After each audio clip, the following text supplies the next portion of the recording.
Hey everybody, this is Rydo and we're back to another recording of Hearthstone. Today is Monday, August 5th.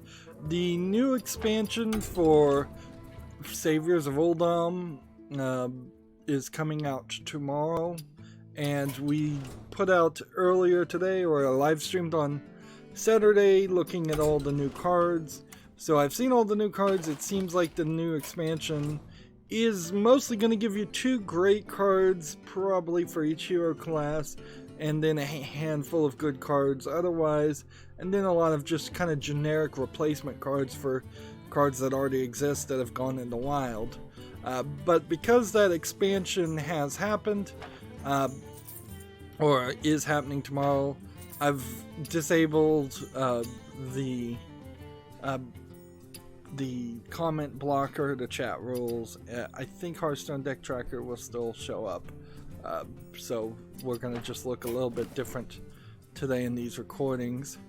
The weekend happened. A couple more violent tragedies happened, and unquestionably everybody who is in the pocket of the NRA immediately blamed video games, as they have been doing for 20 years, despite survey after survey after survey saying there's at best 5 minutes worth of increased aggression when playing an aggressive violent video game after you play the game. It's not any realistic long-term effect has ever been found, and most surveys and most experiments don't even find that much.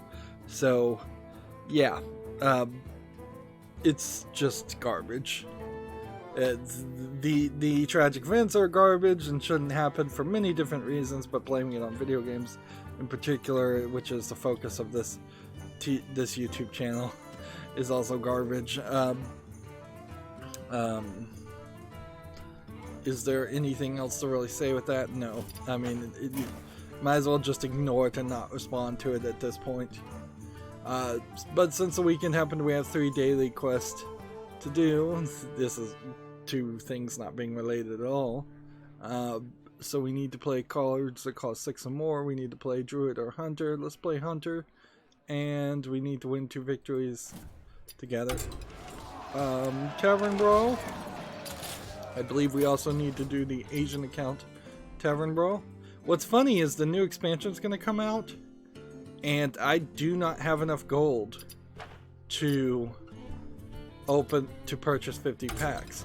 I will be able to open 50 packs because they gave away a bunch of free packs, and I've been holding on to them for the last few weeks. But I've been doing the daily quests, so you can kind of tell that the expansion is coming out earlier, and they have not been giving us gold to spend. And no point between the last expansion and this expansion did I spend 1,000 gold extra on packs. Maybe I spent 1,000 gold on the solo expansion extra.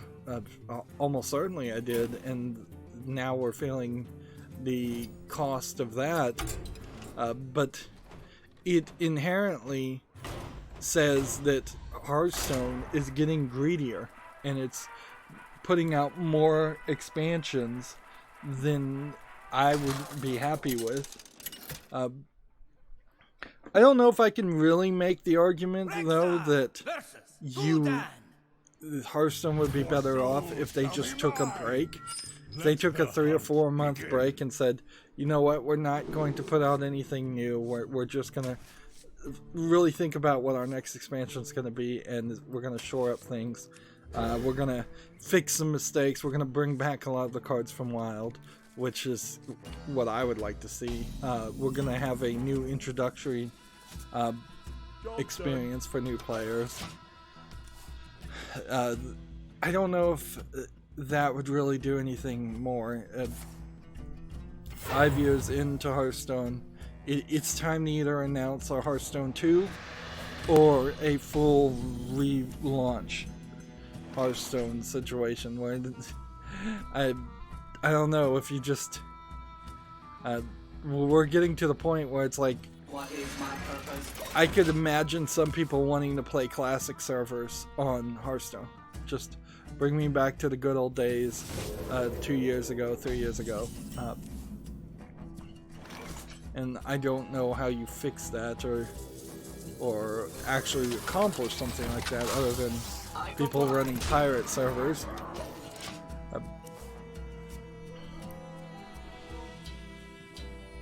Yeah, and it would feel very awkward if all of a sudden they said, actually Hearthstone has just been this long-running beta test for Hearthstone 2, and now we're gonna do something new. So many possibilities. But you could do something like a cataclysm. That sounds like a word that would be used in Hearthstone. Something that changes the effects, changes the heroes, changes the hero abilities, changes weapons, changes all the characters. Makes everything feel way more I comply. more upgraded and updated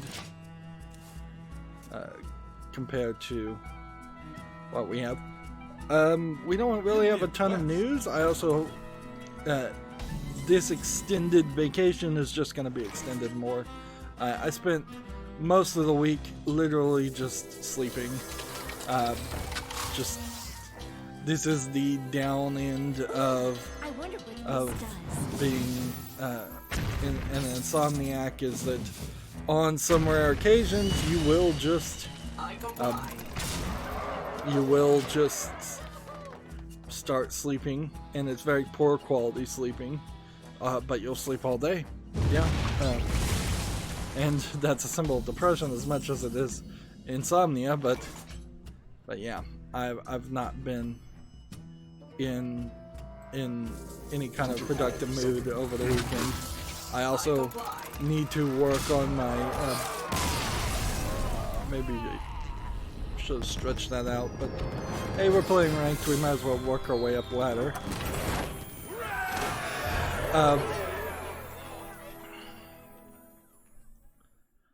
I'm still need to work on my server.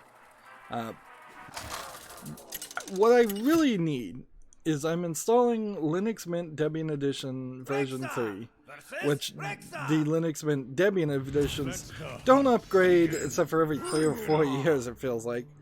So it was version 2, and I'm just doing like a fresh install. Now, doing a fresh install, there's things that I kind of need a custom build for that are not built in or are configured at the fresh install. For instance, I don't have Peer Blocker installed. It's a little bit easier to install that than it used to be. You used to have to build it from source. Now it's just install a package repository, which just means putting the software installer, pointing it to a website to download the installer. So Peer Guardian blocks bad hosts, people that would try to connect to your computer, either for advertising or for hacking or some other reason. It acts kind of as a firewall on top of the UFW firewall that is built into Linux Mint Debian Edition. So that firewall I don't think I kind of need because I'm doing on top of that. Fail to ban is not installed, so for a server, fail to ban means it has several scripts pre-installed and configured, and one hopes that's all you need. You don't have to go in there and configure any new rules. But these rules work by saying, oh, I've seen this person, this specific IP address has tried 50 times to log into your server, and they've failed the password 50 times. Let's not allow that IP address to connect to us anymore. It's a brute force deterrent, and you would think you don't really need that, but you really do, because as soon as you install anything that connects to the internet, there's just things that are scanning the entirety of the internet, trying What is my to purpose? brute force into areas. So that should be installed and pre-configured first. SSH, so that you can connect remotely to a server. I personally need it configured. I need X11 VNC configured to run through SSH, or VNC in general just to run through SSH. That way you can have a secure way to remotely connect to the server. The reason why the VNC software needs to go through SSH is because that software is so incredibly old that it does not support long secure passwords. It only supports like 8 characters, maybe 12 characters, and so you can easily brute force into a VNC server by itself. So you have to, and it's not really encrypted traffic, so you kind of have to install this almost like a VPN. It's almost exactly like a VPN software called SSH, secure shell hosting, I believe is what SSH is. VNC is virtual network connections, I believe. At this point, I've forgotten what the acronyms, what the letters mean. Let the hunt begin. But I need that configured by default. I need Apache configured. I need OpenSSL configured so that you can have an HTTPS server ready to go. I need ZFS file support for RAID arrays configured, and it's not. I'm going to hold on to the 6 because we're supposed to be playing things that cost 6. And then there's some packages that I'm going to be installing on top of Apache. Nextcloud, which is apparently the continuation of OwnCloud, which is basically running Dropbox off your own server, so nobody else can get access to your files. Of course, at the expense of your own bandwidth and your own hard drive space.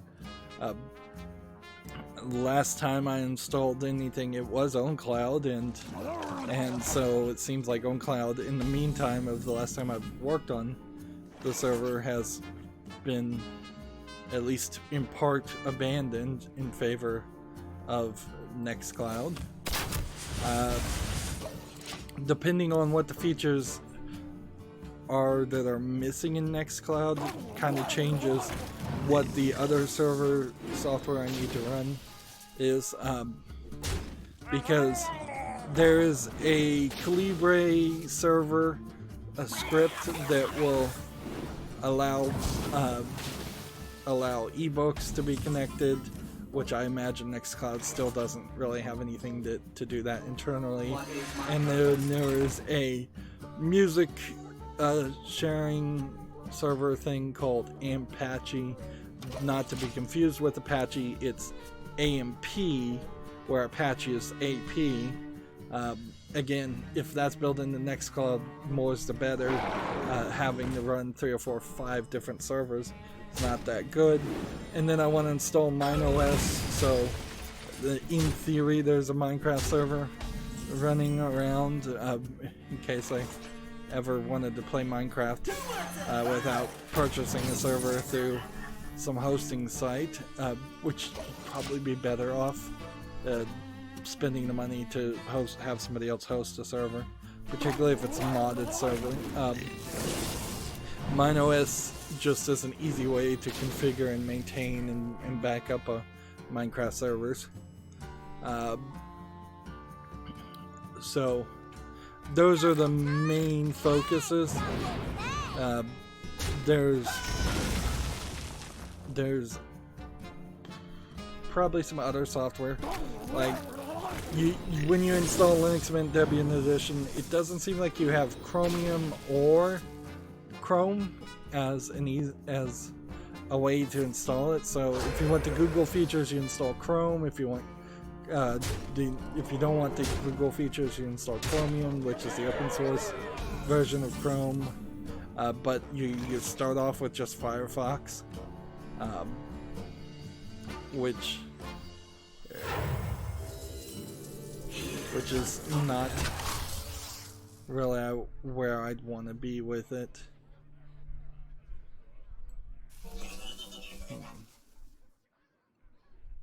Let's see.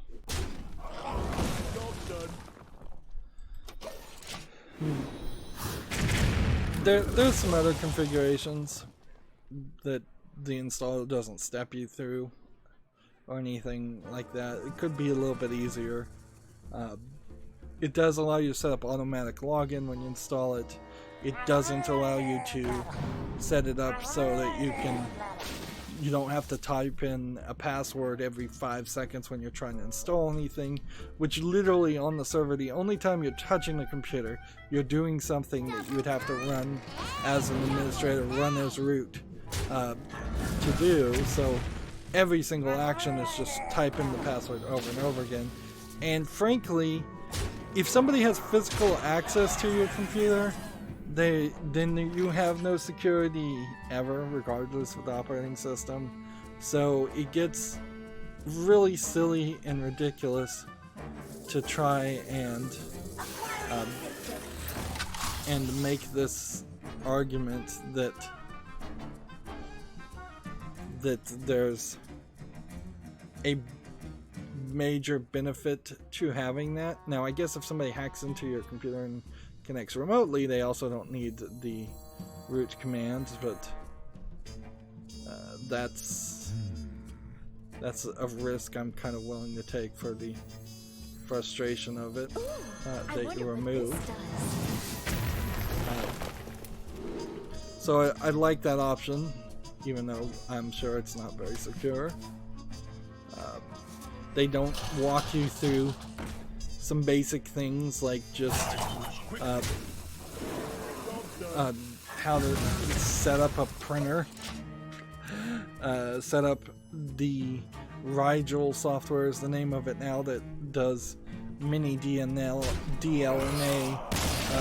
music, video, and photo sharing or file sharing or anything like that. So there's a lot more they could put on their welcome software. Although, complaining about it is actually not that useful either, because there is a lot that they have added. They've added a new shadow backup software that will make snapshots of your... Actually, I don't think it uses shadow copy, but it makes snapshots using a software called rsync of your operating system. So theoretically, you would be able to recover if you make horrible mistakes. Theoretically, didn't work for me in my one instance in attempting for it to work, which adds a level of stability, certainly.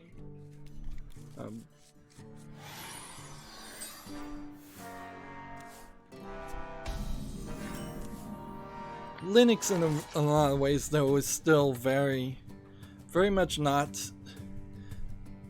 as polished as I would like it to be. And that is something you could say about the Android cell phone operating system, that even though it's built on Linux, they really have not done anything to push any of the Linux code into a more featured, polished product. By the way, here's the Saviors of Oldham new side game, if anybody really cares. Like, every time we get one of these, every toenail here is a key. So maybe there's something you can play here, but I would never know what it is.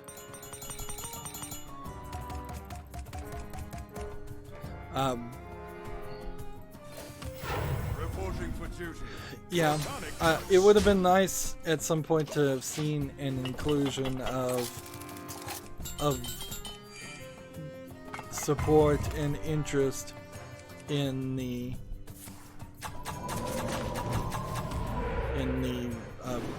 Linux software base, and that's not really what happened. Is Android apps are designed to only, and really can only, run on Android, so they're not software that in any way affects the experience for Linux users.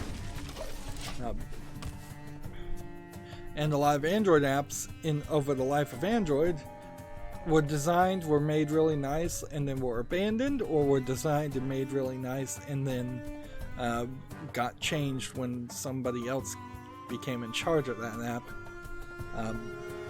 And more, what you need in Android is built directly into Android, and that's kind of it. You need fewer and fewer apps.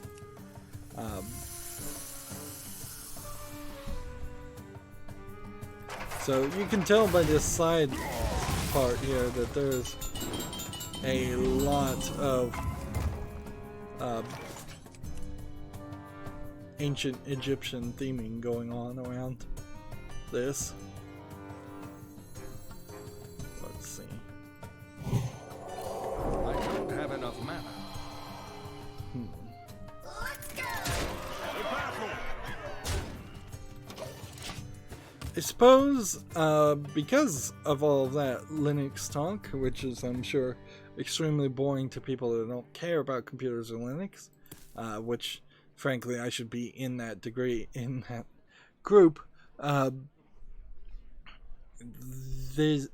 What I'm thinking, and I'm trying to figure out, is like a new schedule. Inherently, for a year, I've said, after every single Monday, Wednesday, and Friday stream, that I want to get some other recording done. Very rarely, very, very rarely have I actually done any work after a Monday, Wednesday, and Friday stream, regardless of how short it is, regardless of how long it is. There have been maybe a few cases where I've streamed and then fell asleep and then woken up 4 to 6 to 8 hours later and recorded technically on the same day, but really not in the same day as far as my sleep cycle is concerned. So I need to probably this is another instance of just honesty, being honest to oneself and saying, actually, I need to just recognize and realize that on these days, it's just about streaming. It's only going to be about streaming. It's never going to be anything else but streaming. So, after doing a 3-hour stream, which typically is what a Hearthstone stream is, I probably should schedule those days to be days in which I do something else after that point. And while I'm working on the server, I think those are the days in which I'm specifically going to focus on working on the server. Now, inherently also though, days that I stream are not days that I go to a grocery store or leave the house for a major shopping trip or anything like that. So I often lose the Tuesday, Thursday, and Saturday and Sundays of a week for those actions, which happen semi-regularly.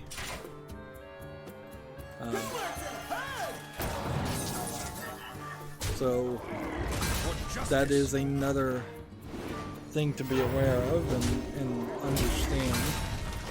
More and more, the laid back 2 recordings per month concept, I think, is going to be a permanent fixture. We might even get down to 1 recording. I guess if I get down to no recordings per month, then I'm not even running a YouTube channel much at that point if I'm just playing Hearthstone. Hearthstone in itself is not getting anywhere as many views as it used to. I can tell that because the card, revealing all the cards and looking at all the cards, was not very well received so far today. Nobody's really watched those videos. That might be because people aren't that interested in Hearthstone, or it might be because I'm just late to the party. That could be another factor. Access denied. Alright. So hit this, and then hit this, and then hit this, and then do this. Reporting for justice. I'll just attack that and kill that guy. So yeah, I'm thinking in my head, yeah, Monday, Wednesday, and Fridays. I probably should just schedule. Those are going to be the TV days. Those are going to be the days where you just do things not YouTube related. I barely even got the Hearthstone expansion card reveals split up and scheduled and labeled in time. I was doing that at like 2 or 3 in the morning and scheduling them to air at like noon that day, which I had a whole day to do it and didn't get around to it. So yeah, I'm just getting less and less efficient with my old age and lack of energy and insomnia and poor health in general.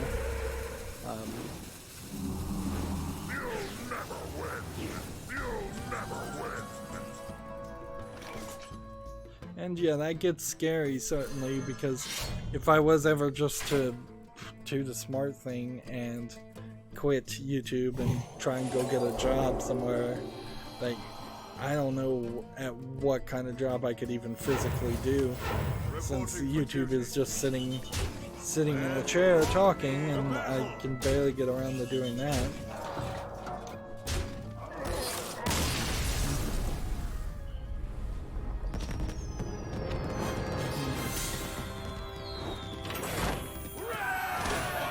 Well, we've now won 2 games of any class. I guess the question should be, do I want to stretch this out and try and play 6 cards that cost 8 or more, which I don't think I'd be able to do very easily? Or do I want to just jump to the European account and do that? I think it's time to jump over to the European account. By the way, if there was any chat messages when I was looking at the new cards for the new expansion, that chat did not show up at all. I was looking at the chat, certainly, but it seems like maybe messages didn't load. So here's all the cards for the new expansion. So I just want to put out a blanket apology if somebody did try to chat. I didn't see the messages. The only reason I even think that there might have been chat messages, which I suspect there actually wasn't, is because when I reloaded the chat today, it seemed like there might have been some text there. It kind of showed some text and then immediately disappeared, but that could just be a glitch or chat messages from some previous time. Although Friday also didn't seem like it had any chat, so Come on in, spend an evening by the fire. that's probably enough rambling today. We may also get another daily quest later in the evening, since we're starting kind of early today. So I guess we'll be fine as long as we play Warlock here and get 3 victories with Warlock. This Tavern Brawl again should be done, and it is. So yeah, let's go through the news, because yeah, this very possibly is going to be a short experience. So we have a game on Steam here called Final Crash. It's a demo. Usually we don't see demos come out on what's on Steam, so I don't know why this game specifically made that happen. It looks like it's a beat 'em up game. It looks like it's kind of fine, but it's a demo right now, so in this weird case, I think we ignore it until it actually comes out. It says it's single player with local multiplayer, but most of these beat 'em up games do seem to, particularly when there's 4 characters, seem to be more focused around having multiple players. Speaking of which, what is that? That Rumble City Girls game? I don't think that's the name. It's not Raccoon City Girls. It's Why do you call? I should have just waited and played this first. The beat 'em up with the two Japanese girls put out a new trailer from Way Forward. I guess I could just type in Way Forward and let's see if I can find it that way. Forward with an A. There you go. So many possibilities. Put this apple on your head. I'll get around on it. Well, let's see. How would we do this? Is this game actually on Steam so far?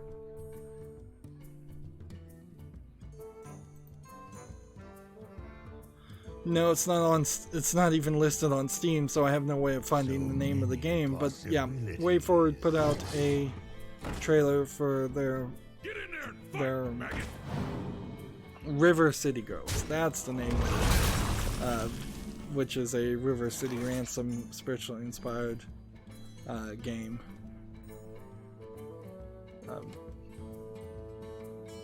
Okay. How would we want to do this? Here. I'll get around on it. Here.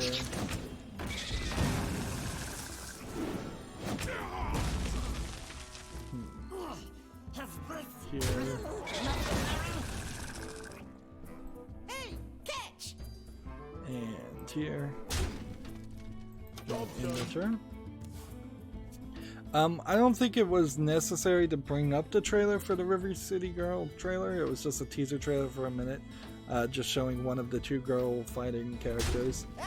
They get their boyfriends kidnapped and then they go through an adventure, arcade style beat 'em up game. Yeah, trying to avoid things that are just 100% hype advertisements, if we can.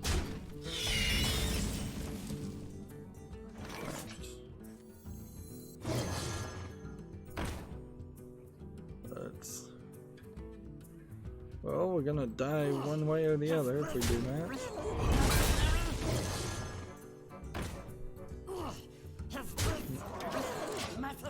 that. Next we have a game on Steam called Day and Night. Now, this graphics look slightly more polished than usual as a platforming game that has light puzzle mechanics. I don't think any of these single images explain things quite right, though, so the video is kind of important. You have a character in shadow who apparently cannot be visible at all if he's in light, and then a character in light who apparently cannot be visible. I would imagine it's the same, that the light character actually can't ever be in shadow because the light character is the one that is projecting the light. In a weird way, it seems like the characters are doing different things in this kind of platforming puzzle game, where both characters need to get to their respective doors, but this guy isn't pumping out anti-light that like a black hole. It's not absorbing light or anything. It's just he's the weaker character. So Night and Day is $8.99. It supports a bunch of languages. I'm willing to suspect that this might be a better game than one would expect. So I'm gonna put Night and Day on the follow list. I feel like I've seen a game that looks a lot like that was not as polished and didn't have as much gameplay examples, and when I saw it before, well, when I saw a game like that before, I was not as impressed as I am right now. Now, maybe I'm just being generous, but it is just kind of possible. Give your demons +1 attack, deal 1 damage to all enemy minions. Well, do I even have any demons? Nope.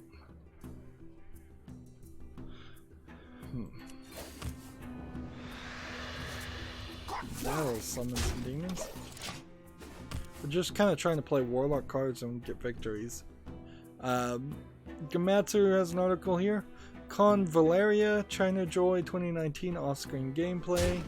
Another game from the China Joy presentation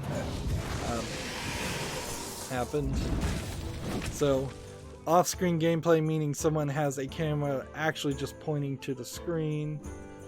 This looks like a Fortnite style clone, if I was to guess. Maybe MMO, player versus player thing, PvP. It's, without going into the real system and just seeing gameplay though, you really can't say a lot. It just looks like a first-person shooter game with a lot of player versus player elements. The developer says that it's a shooting game that aims to attract players with a different emotional clutters, realistic experiences, and strong and smooth battle gameplay. It's for the PS4. I don't know what emotional clutters is, though. Is that supposed to be emotional clusters? That wouldn't make sense either. So I think there's a major mistranslation there as far as what is trying to be said. Gamatsu has another article. AI Limit, China Joy 2019 off-screen gameplay. I guess what they did, if I was to expect, here it is, River City Girls Masako trailer, if you're interested in that. I imagine what happens as an event like this is you point a camera at a screen and you get some footage, and then what you do is you ask the people, hey, can you give me some cleaner footage of that you were recording, right? Because almost certainly they were.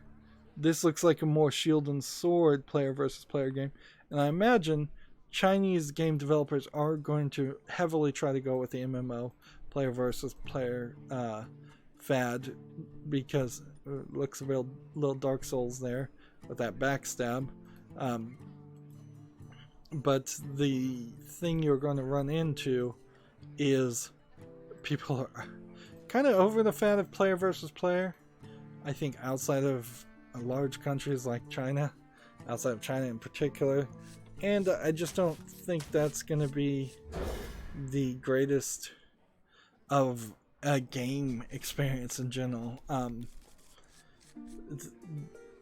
It would be, it's like they're a few generations even away from cloning something like Destiny, where I think Destiny has basically no player versus player elements. So it's just player versus event elements. And Destiny tried for years, and has been trying for years, to get a player base. Overwatch, again, a thing that set a fad, but even that's a few years old. So a player versus player MOBA, from my perspective, as somebody who doesn't play player versus player MOBAs, are 4, 5, 6 fads behind what would be popular these days. If anything, I would say the most popular fad right now is auto chess fads, things that are closer to auto chess, as spin-offs of League of Legends, which League of Legends is still pretty popular, and things like that, and Dota, although I'm not 100% sure how popular Dota and League of Legends really are right now. Why do you call? So, yeah, it feels like, Past the pirate's code. particularly when you're making something that's player versus player, you're trying to not write a lot of story and not write a lot of enemy AI or anything like that. Which I don't think is a way to succeed in game development. Job's done. Like, if anything, fighting games have gotten deeper and deeper into having story modes. And fighting games are one of the genres of games that could easily argue they don't need that type of thing. But you kind of do need it. You kind of need everything.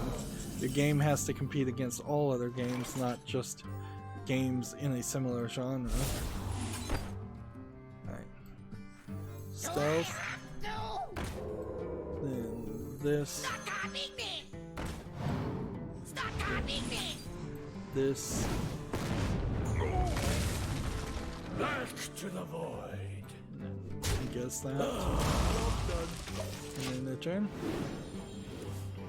Moving on, Evo happens. So in Evo, Under Night in Birth EX late CL-R has been announced. So this is the newest version of the Under Night in Birth series. A new playable character and nearly 1,000 balance changes have been made.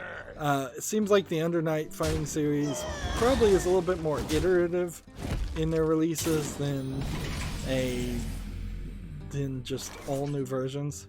Unlike, say, Street Fighter, where it's just there's Street Fighter 4, there's Street Fighter 5. We might make some slight changes and make an arcade edition or a hyper edition.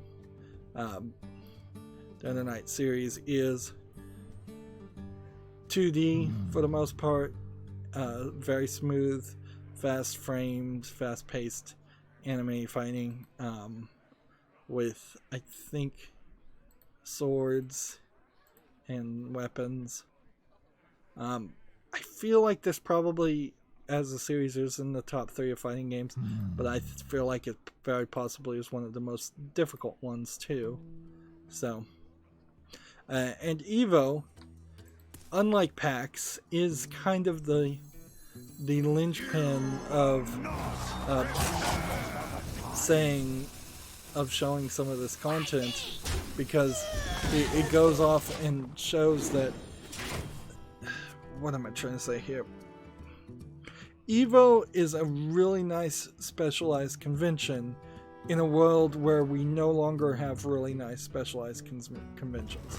When you go to E3, you're getting announcements for all kinds of varieties of games, and nothing is getting a focus at all. When you go to PAX, you're getting either very little announcements for any new games, or you're just games in general, although PAX is becoming more of its own thing. If you go to Otakon, you're getting a little bit of anime visual novels getting announced at Otakon, but Otakon, if I can pronounce it correctly, is really not a video game convention, and I don't think anybody would realistically try to make a claim that it is. The Comic-Con is not specialized specifically to comics, so you might see some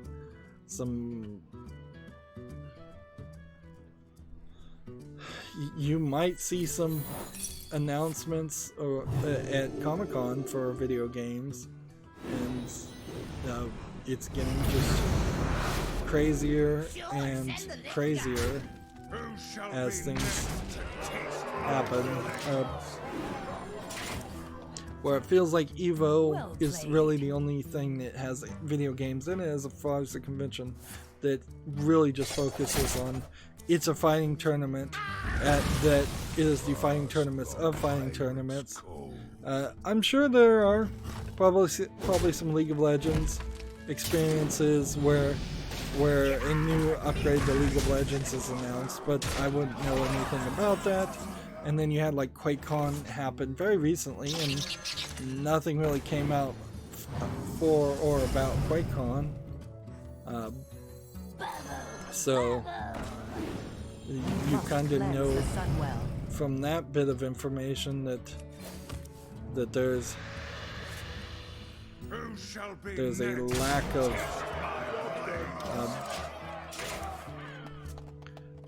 lack of anything to impress me by. I feel like I'm just rambling at this point. I'm gonna drink some water and see if I can gain my composure and start thinking about what I'm saying. Drink up me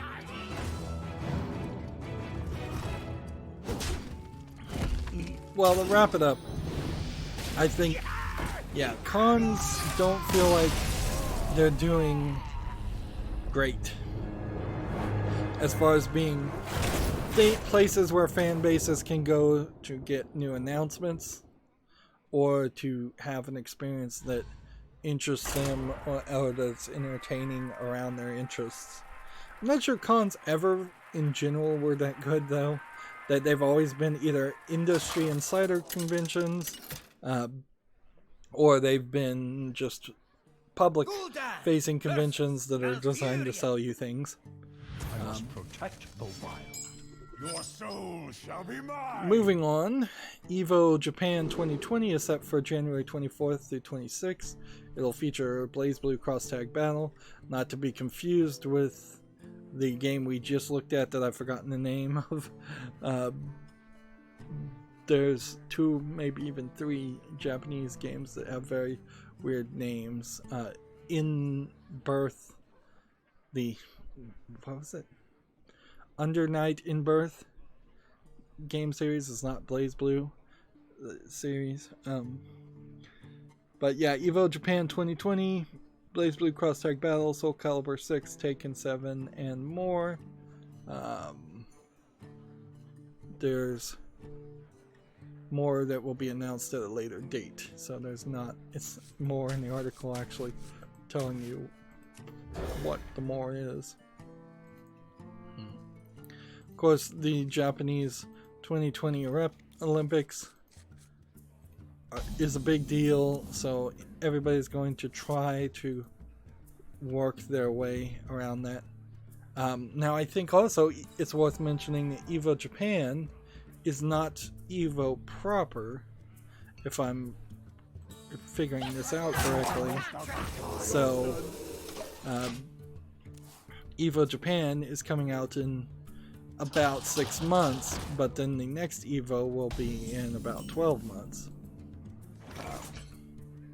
But I'm not sure if there's any specific major difference between EVO Japan and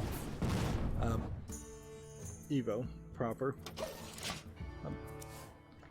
It will just eventually, they need to add one in Germany and add one in Australia or South America or the South Africa region.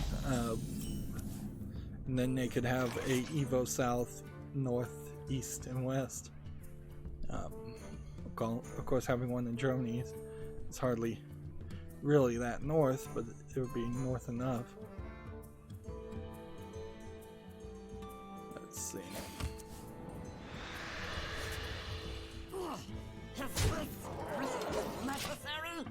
Gamatsu has an article. A new Guilty Gear title has been announced also. Guilty Gear going for more smooth animation. I'm going to jump through this one because this one looks so smoothly animated that I'm afraid this teaser trailer is going to get content ID'd. Of course, this is a teaser trailer that's fully animated, and you're going to find that the full game is not really as cinematic as what you're seeing there. They are definitely over-promising and will under-deliver. I can't imagine that there's any way that that's not the case with that teaser trailer. Moving on, for PC, PS4, and Switch, BlazBlue Cross-Tag Battle version 2.0 launches November 21st, and adds 9 DLC characters. So it seems like BlazBlue is taking the path of adding DLC characters instead. We could skim through this trailer too and see if any of it wants to load.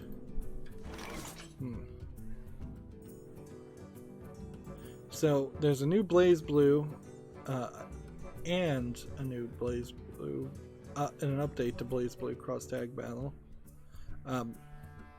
What you get from this more than anything is there definitely, from my experience, has been a long growing element of characters and games for the 2D fighting genre of games that has been mostly ignored in the United States and in the West. These games have not been talked about, they have not been covered, and so because you're in that position where just now we have enough access to what the world is being advertised,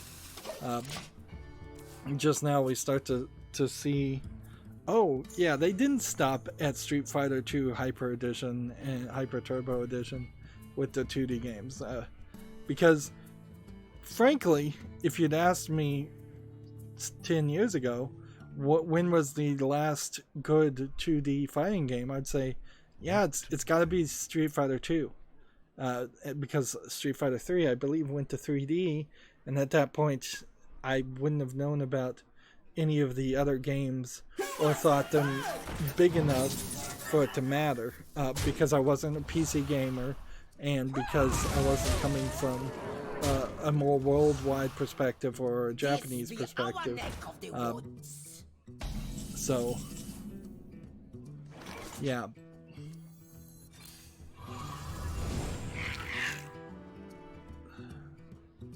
let's go and attack here. And I should have done this, but whatever.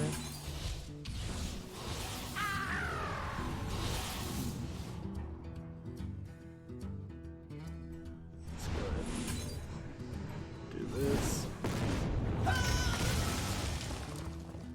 Now let's go ahead and do this. And then in return, I guess. That's not super helpful. So, trying, or at least planning on getting into fighting games. Now, I'm in a very weird position where it's like, oh yeah, this has been happening kind of in a underground, fan-based niche culture that I know nothing about. It would be the equivalent of me trying to get into, like, the Beatles music. I'm just gonna play casual here because I'm fairly certain we need victories, and I have not been able to get a single victory so far, and 3 victories is asking a lot. The only other thing I could do is play custom warlock, but I don't think that would do me any better.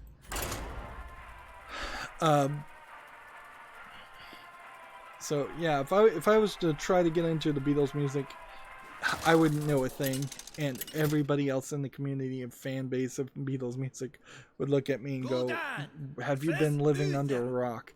And effectively I have been, both for Beatles music and fighting games. And I'd like to correct that once I can find the energy and time. Just even wrap my head around it.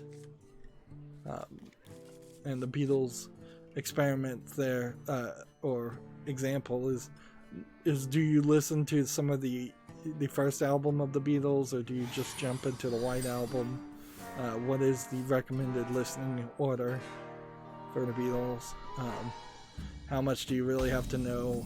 Can you just jump into the last, whatever, I don't even know what the last Beatles album would be. I guess that might even be up for debate, what the last true Beatles album is.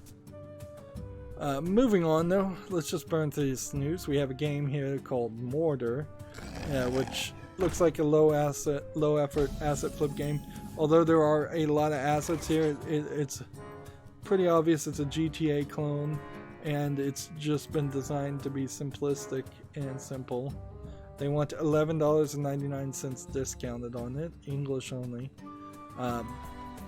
There's not enough visual polish in a game like this to make me want to see it. You see here a person showing you video where they're just kind of walking around, which tells me there's probably very little programmed as far as physics and interactions.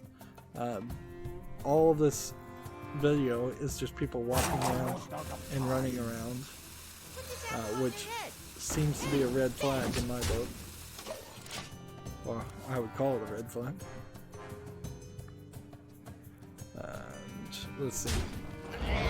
TechCraft has an article, Devil's Hunt PC release date announced. Nintendo Switch added to the planned consoles. Devil's Hunt being one of the China Joy games. It will come to PC on September 7th, 2019. So we'll see it's actually not too far away. It looks like it might be a Devil May Cry style game. So that might be interesting. Yeah, it's just really going to come down to how does the game actually play. The thing about Devil May Cry in particular is that's not a series that is good because it looks good. That's nice, certainly, and part of it, but Devil May Cry is known for being the best because it is the best at what it does, because it is smooth in its actions and its iterations. Right, well, I guess we can do this. TechRaptor has another article here. Japanese indie fighter Ultra Fighter Dai Kayanta 2 makes a splash at EVO. This is a very weird fighting game, certainly, visually. And this might be a case of they had a weird games block at EVO, kind of like the Games Done Quick events do. And people really liked it for its silliness. But if I was to evaluate this game, I'd say, oh, this looks horrible. It looks like MS Paint graphics. Maybe it plays really well? Like, that probably is the case. But let's be honest, this is not a game that I could recommend people play or purchase, if it is even available for purchase. And it's really not a game I could recommend to people in general. So, yeah. I don't know what information you really take from that kind of article. It's like, yes, there are weird indie games. If you can go find footage of that weird indie game from EVO, you probably will have a fun time watching it. But I can't really recommend it as a product. And as I see video game criticism as consumer advice first and foremost, I don't see the use or the reason behind something like talking about something like that too much. Moving on, TechRaptor has an article, Doom's 3 Inner Demons, a conflicted design. This is probably a retrospective on Doom 3, comparing Doom 3, I would assume, versus Doom 3 BFG edition. But I'm in a particularly weird position now that I played Doom 2016 Reboot. I don't know if I would ever really want to go back and play Doom 3 or Doom 3 BFG edition. It would be certainly at the end of the list. I guess if I had time, I'd play it right before play it just like right before I played Doom Eternal. So if that already was something that was on the table, maybe that would make some sense.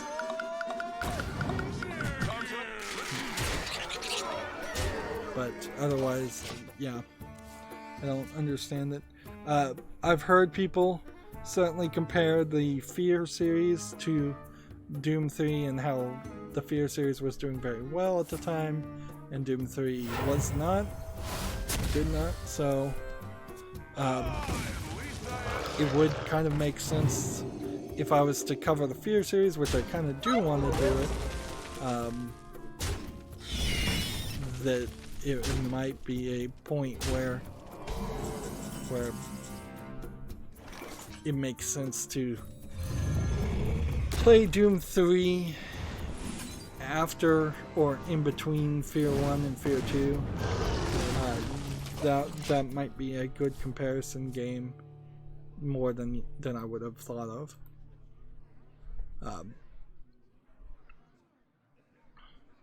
But in general, even with the re-release of Doom 3 and putting it on new consoles, it's not really the kind of game I think anybody should bother to spend their time on. If I was to cover it, I can almost guarantee you I'll say don't play this game at the end of my coverage. Let's see.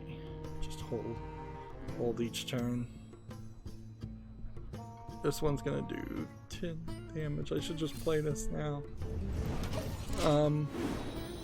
TechRaptor has an updated article. E3 vulnerability leaks personal information for over 2,000 media members.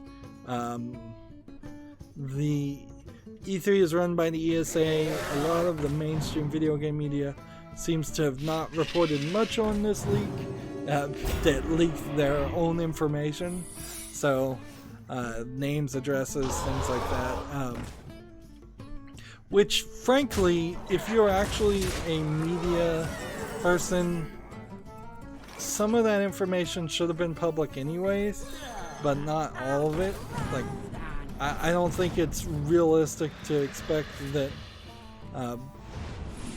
that everybody's address should be out there, but their name and their business phone number should be out there. Their business email should be out there. So if you were to really break down what was leaked per media employee, media member, that some of it really shouldn't be that big of a loss, but some of it definitely was. And it's not kind, it's not nice, it's not fair to celebrate or condone doxing of anyone, even if it is the mainstream video game media. That being said, a lot of the mainstream video game media came back and either didn't report about this story or blamed YouTubers or somebody else, when this is square on the shoulders of E3 and the ESA. They had a website linking to a his article here says had a page on the website linking to a spreadsheet file with the personal information of each journalist, YouTuber, streamer, and developer, etc. So it wasn't just mainstream journalists, there was also YouTubers that went to E3. So it's just like bad security. It listed their full name, phone number, address, and other information as well. Which, again, if you're going to E3 and getting on a list like this, your full name and your business phone number and your business address should be out there, because you're a journalist and you'd want people to be able to contact you. But that's if it's your personal information, that you probably don't want that out there. Let's see. Is there anything else to really mention here? I guess we could look at the update.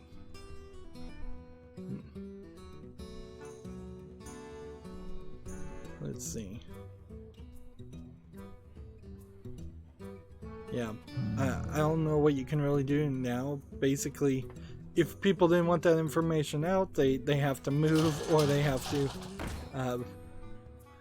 to potentially change their phone number, change their name, things like that. Is someone injured?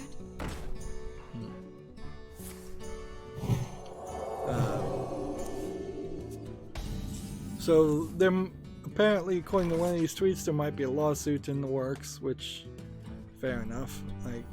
But that makes sense. I should have attacked with that first.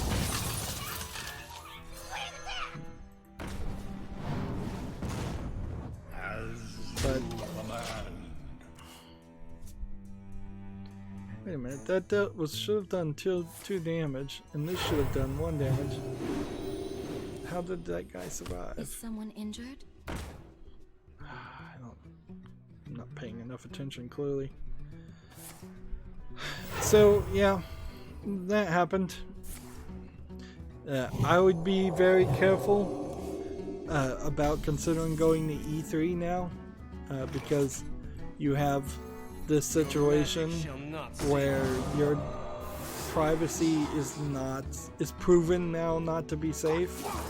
So, yeah, you're in a bad position, I think, if you wanted to go to E3, because they may do it again. Like, one would hope they wouldn't do it again, but they may do it again. And inherently, I think this is just a drop in the bucket of what could be a much longer discussion as far as the ESA not really doing a great job of running E3. E3 has been this mess of a event for the last few years, and I don't feel like it's gonna get any better. Job's done. So yeah, that's another thing to consider. I would not recommend people as journalists go to E3. It's not worth your time. I would not recommend people as fans of video games going to E3. It's not worth your money or time. Moving on, TechRaptor has an article here. Team Fortress 2 unusual crate bug depression has been resolved. I have no idea what this is, and I don't really care about Team Fortress to really find out. Let's see. A little over a week ago, the Team Fortress 2 community was hit by a crate bug significantly affecting its economy on Steam. Players can purchase keys either in-game or on Steam Community Market and unlock crates that can have rare items worth money. A recent update bugged the drop rate of rare item quality unusually in Team Fortress. It went from a low chance of under 1% to a 100% chance. Alright, well that would tank the economy, but it would also make a lot of players happy if they want that rare equipment. Although I guess the question is, how many people are actually playing Team Fortress 2 because they are interested in playing Team Fortress 2, and how many people are playing Team Fortress 2 because they just want to try and make some money off of it.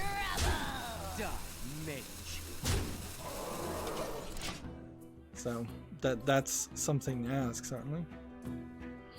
Gamasutra has an article. Get a job, join Housemarque as a lead artist. That's in Helsinki, Finland. I'll leave it at that.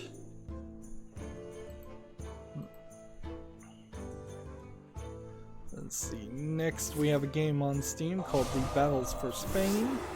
Let's skip over to the screenshots. This looks like another tabletop game, of which there's been a lot of them, so there will be a time, certainly, if I start putting a bunch of these on the follow list and then find out that there's just like way more than I'd ever want to play. Honestly, I probably would only want to play 1 or 2 games that are a tabletop war simulator type game. That being said, I'm also kind of ignorant, so I don't know enough about these styles of games to see whether they're good or not. What I could say, and this is a little superficial certainly, is that both videos have not shown very much gameplay at all in the 2 videos for display. They want $26.99 discounted. It's English, French, and Spanish. I think this game prices itself out. I think it does not sell itself well. And for that reason, I think I'm willing, I'm going to actually say it, I am willing to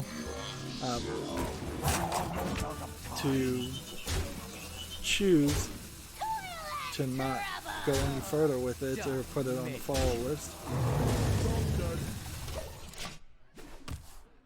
So yeah, I'm gonna make an executive decision on that one. Take to the streets.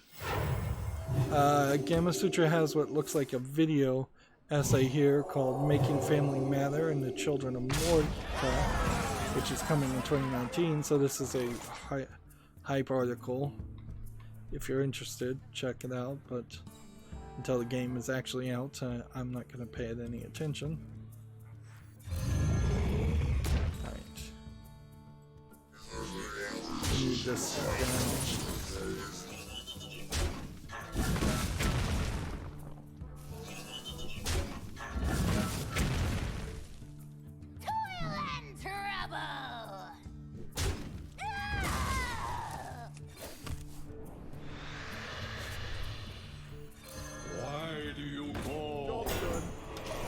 There we go.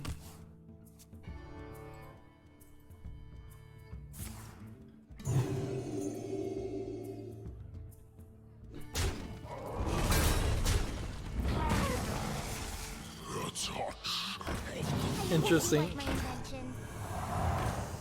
Next we have a game on Steam called Under What, and interesting, it says this video is a spoiler as is, which seems weird that you would put a spoiler, you put a spoiler in your trailer, and then you're going to show the game's trailer anyways that auto plays on Steam. This looks like this is a simplistic adventure game, like with a simplistic story. It's free, it's English and Russian, it might be a Russian troll game. It doesn't look like much of a game anyways, regardless of that, so I'm not going to put it on the fall list just because it's free. There we go. So I can do this, and then I can do this.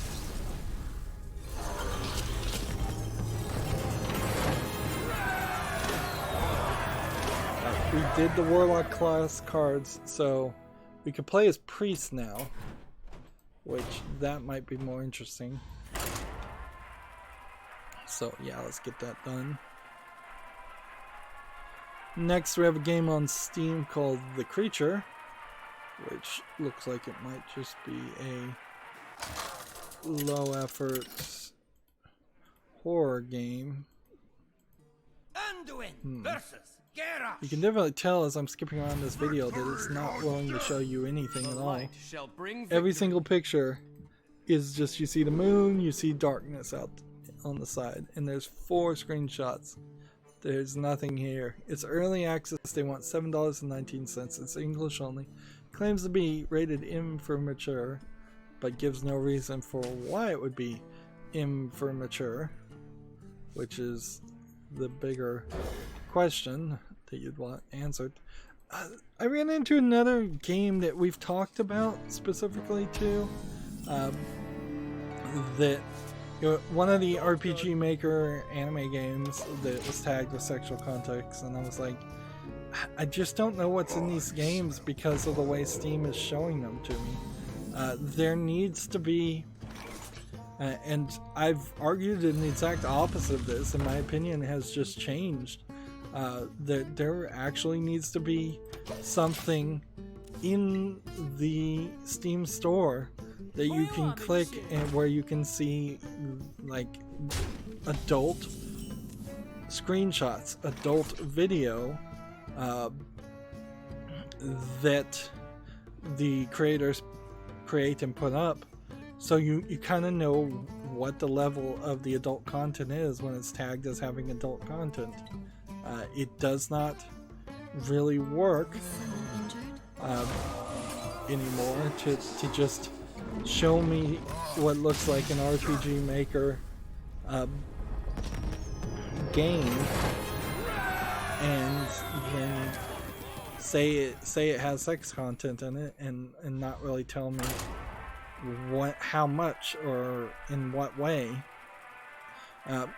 because now 2 or 3 times I've seen on other sources that have shown me screenshots that are not on Steam, and I'm like, oh, now I get what this game is.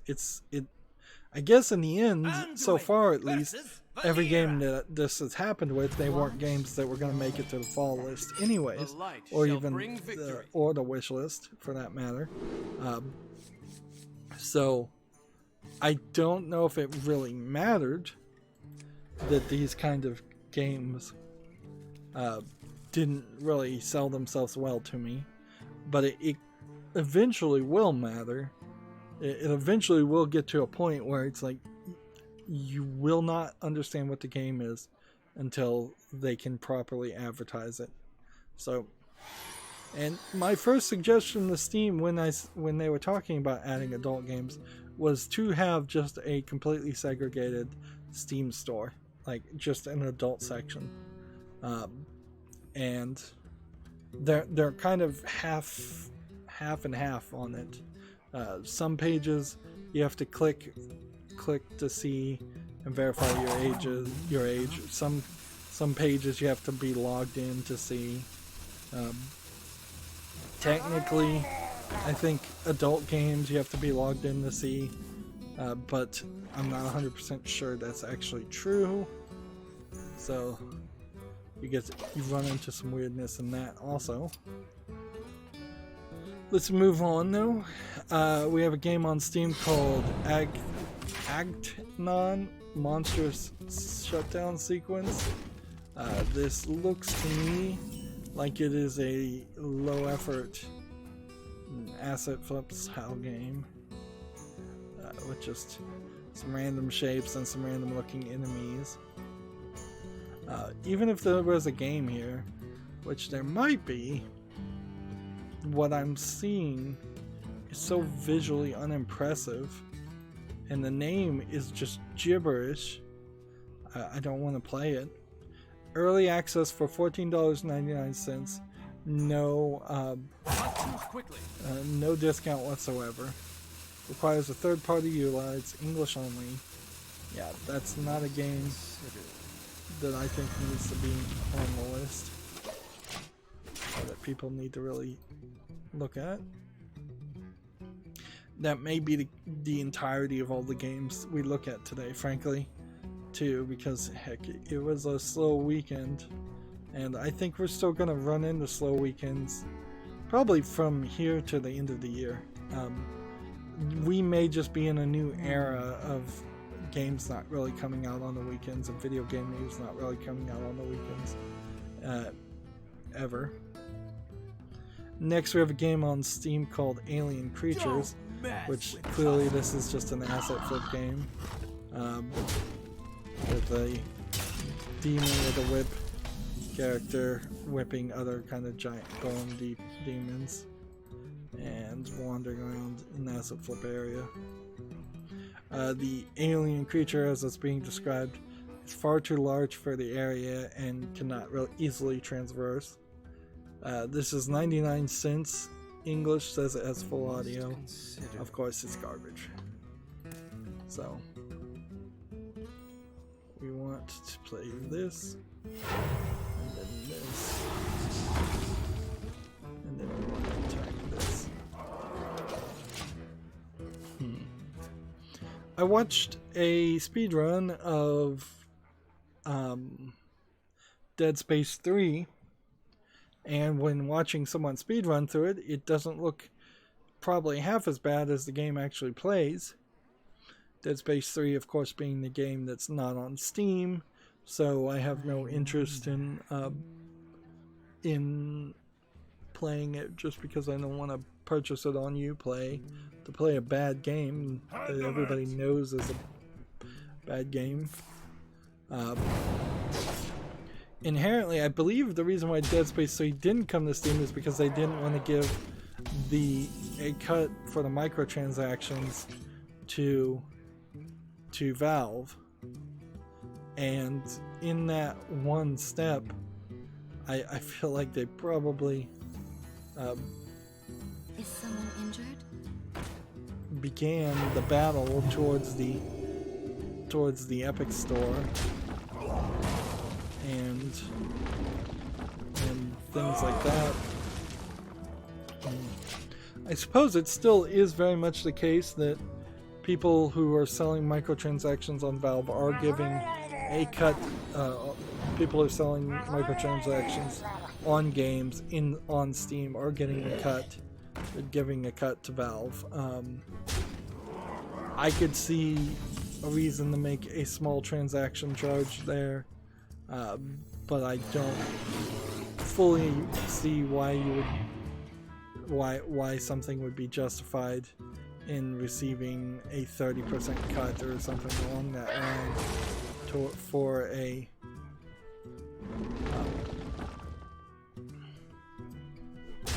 for a microtransaction item.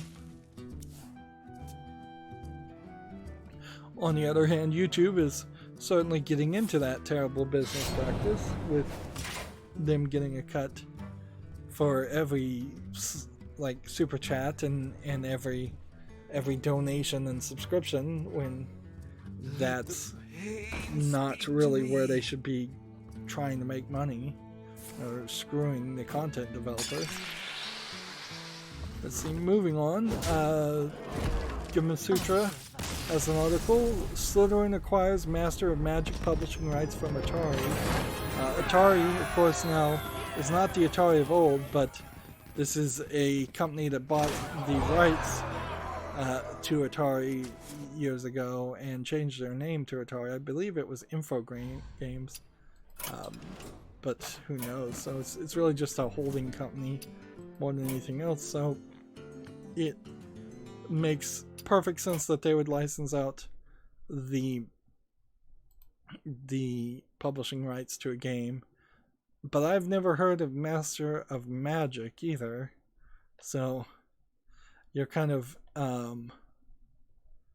Slytherin is a Harry Potter reference. So maybe we'll see a re-release of Master of Magic, and maybe that'll be something of some interest. That being said, unless they're going to make a new, highly modern reboot, remake, continuation of Master of Magic, and convince me that the Master of Magic series is something that's relevant, I seriously doubt I would play that game. Alright, we've got Murlocs. We have to take 20 turns and win with a Rogue Warrior. These would be the hardest ones, so let's just re-roll that. Pirates. Alright, that's still pretty hard. Alright. Meanwhile, we need to get this done. So, let's see. Rogue.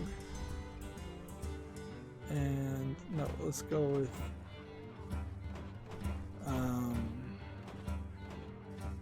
yeah, Rogue. And then we'll just see if we can play the Pirates right now.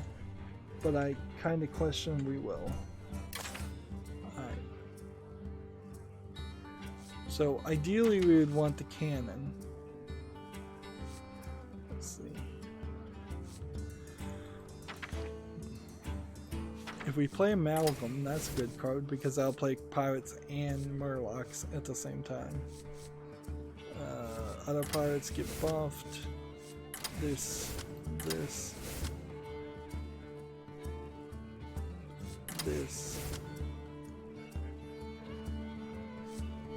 And this. That seems like that's probably the best pirates we can do out of the pirates that aren't in Wild. There are definitely some better pirate cards we could be playing if we were playing in Wild. Let's see. Next we have a game on Steam called Draft Day Sports Pro Football 2020. I feel like we looked at a game that looked exactly like this. This is a fantasy football simulator. I don't see any reason why you'd want to pay $31.49 discounted for this. English is the only language it supports. So yeah, nothing here looks like it's quality enough to justify that price.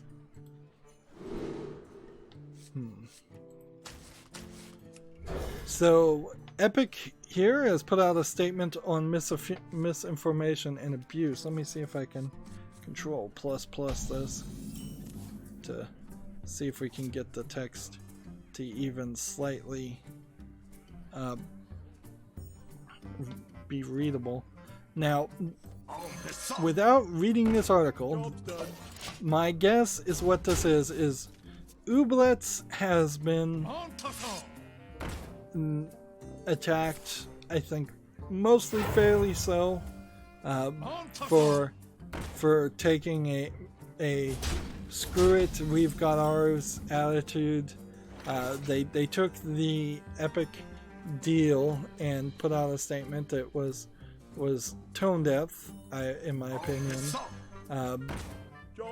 as far as the current feelings that people have against Epic. And then I know there was at a certain point what seems to be a faked Discord comment. Apparently it's kind of easy to fake Discord comments to make it look like someone else said something they didn't say. So Discord, like most chat services and probably all chat services, should not be taken as guaranteed evidence. So what it looks like was that the Ooblets creator posted something rather inflammatory along the lines of I believe all gamers or all entitled gamers should be gassed. But it looks like that's been faked, or it was deleted immediately. So who knows? And so my guess is now Epic is going to come out and make a statement saying, oh, well, we don't condone people passing on misinformation and attacking our partners. And the Ooblets creator is the victim here, when at the very least the Ooblets creator is the person who invited this attack in the first place by just a tone-deaf announcement and a poor PR campaign, poor amount of support or public relations as far as this announcement. So let's skim this article and see if I'm right about that. We at Epic Game often share views about game business and companies. It was to support the entire game community. The announcement of Ooblets highlighted a disturbing trend which is growing and undermining healthy public discourse. That's a coordinated and deliberate creation and promotion of false information, including fake screenshots, videos, and technical analysis, accompanied by harassment of partners, promotion of hateful themes, and intimidation of those who oppose the views. Epic is working together with many game developers and other partners to build what we believe it will be a healthier, more competitive multi-store world in the future. Remain fully committed, blah blah blah. Many thanks to you. The thing I'll say about this statement, even though the text was incredibly small when it first started, is they have said, it seems, the right things without going off on crazy rants that would probably be, let's face it, crazy SJW rants. They're not really attacking anyone or blaming anyone. They've kept it short and sweet. This is actually a really good statement from Epic. Did Epic really need to make a statement? Maybe not. Like, that's part, I guess, of the question here, is this really a situation that Epic should have spoken out on, or is this a situation that Ooblets creators should have spoken out on? And it will be certainly interesting to see if this is an actual campaign and every Epic announcement will get more and more hostile like this, or if this isn't just a particularly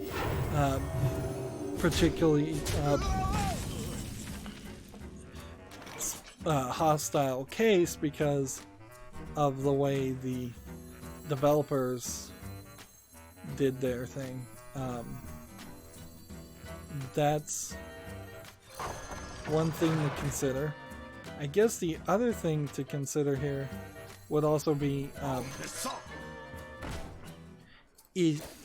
was this intentional on the other side? And it's rather hard and mean to make this suspicion and say it out loud, but was it the intention of Epic? Did Epic and Ooblets get together and say, hey, let's go really tone deaf and really hard on this so we can get a big backlash? There's a lot of question now.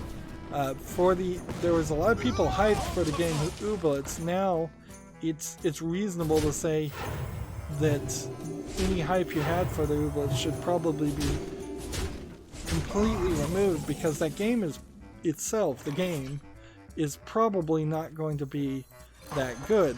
They already have their money. Why would they be motivated in any way to work hard and ensure that they make a good product? At least in part, that is going to be part of the argument that is put out there, is they've made their money, so who cares? That seems to be in part the attitude that they are taking, and anyone who takes the Epic deal seems to be taking. And Ooblets was supposed to be the PC version of Pokemon, and now you've got two versions of Pokemon that are treating people badly in the forms of the original version of Pokemon and now Ooblets.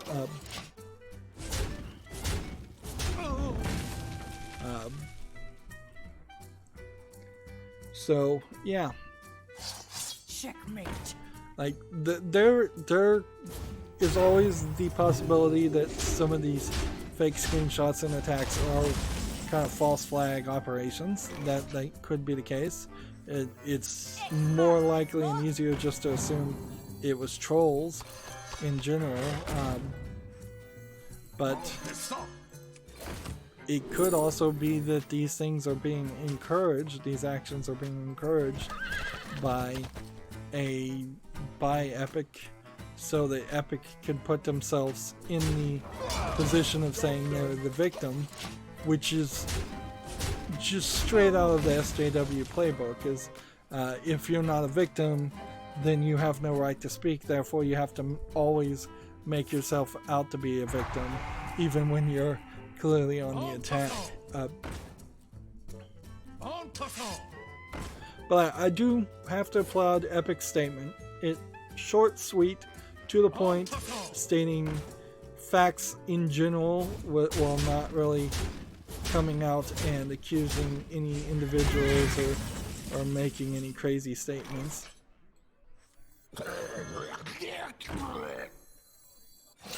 Checkmate. Die, landlubber. So, yeah. Moving on, we have a game on Steam called Mine Ralph, which looks like it is a low effort, like MS Paint. I guess you would call this maybe a little bit like Marble Madness, more than just Super Meat Boy. But yeah, I'm not seeing anything here visually that appeals to me.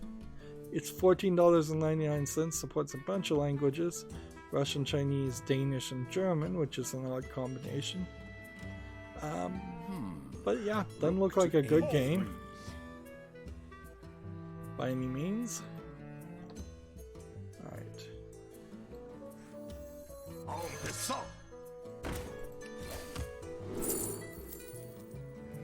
Charge.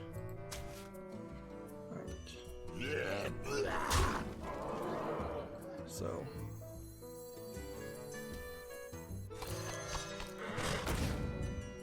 what do I want to do? Do this. Job done. Right, in the turn.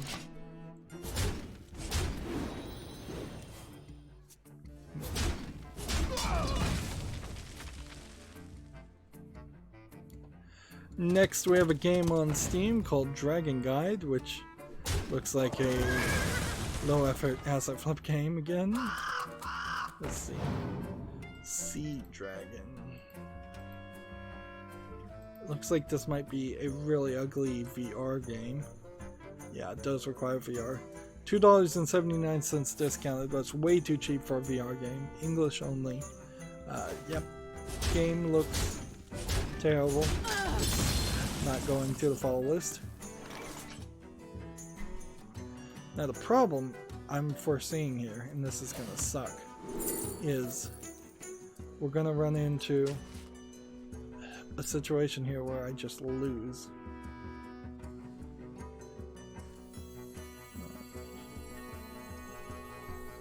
So I'm gonna try to put this here, and then try to put that there, and attack that, and then end the turn.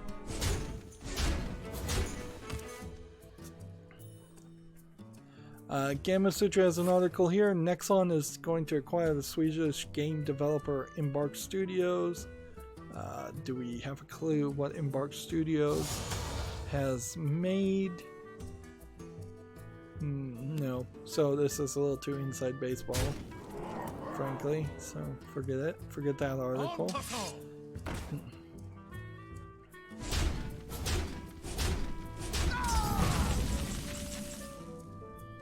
So we have a charge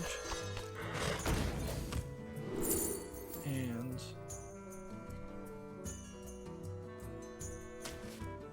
deal 2 damage.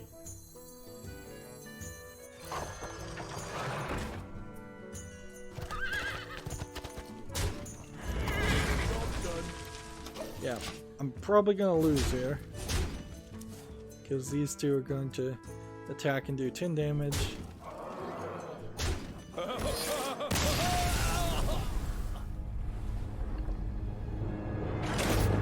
Did that play enough pirates?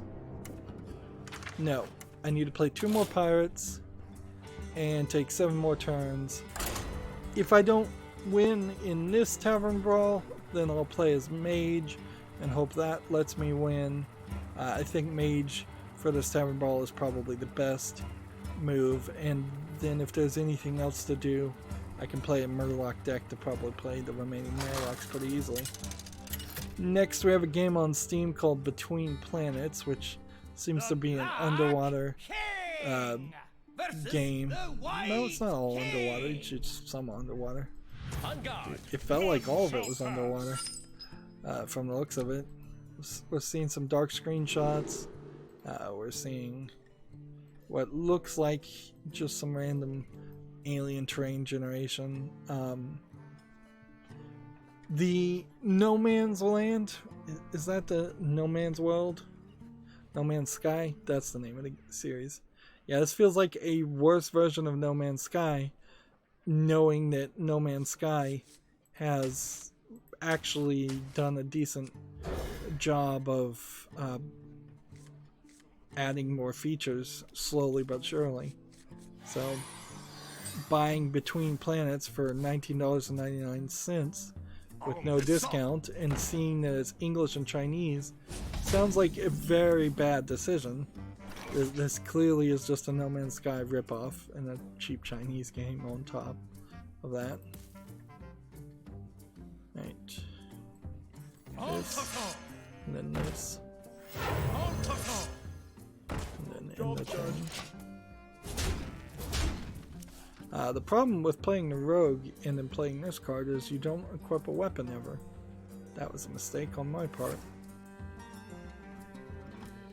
But that's only the case in this chessboard style experience. Job done. Next we have a game on Steam called Stick 'em Up, which this video looks interesting, but I suspect this is a low effort bank robbing simulator. Maybe it actually isn't. There is Payday 1 and Payday 2, which never really succeeded. And so my stomach's growling. Wow. Yeah, this seems like it is particularly selling itself on violence and guns. Not really the day to be releasing a game like this. This is just a low effort game, I'm fairly certain. You can tell because it's discounted to $8.99, whereas if this was a really good game, this would be a $20 game minimum. You can see it supports a bunch of audio for other languages, but not the interface for any other languages, which is also a red flag and weird. So yeah, stick them up. Not something I think that needs to be on the fall list. I think it also would boil down, it's fair to say that a bank robbing scenario that you do multiple times on top of many other gameplay missions would be a lot more interesting than the entire game just being bank robbing. So let's go ahead and play this pirate. And play this pirate. Job's done. And then hit my turn.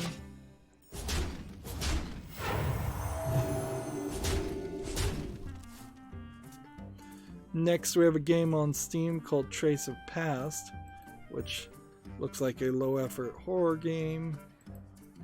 A lot of dark, spooky areas. I bet we don't see an enemy. I bet we don't. Okay, there's some kind of enemy chasing after you, but everything's so incredibly dark I can't even tell what it is. Every screenshot is dark screenshot syndrome. It's just like cannot see anything at all.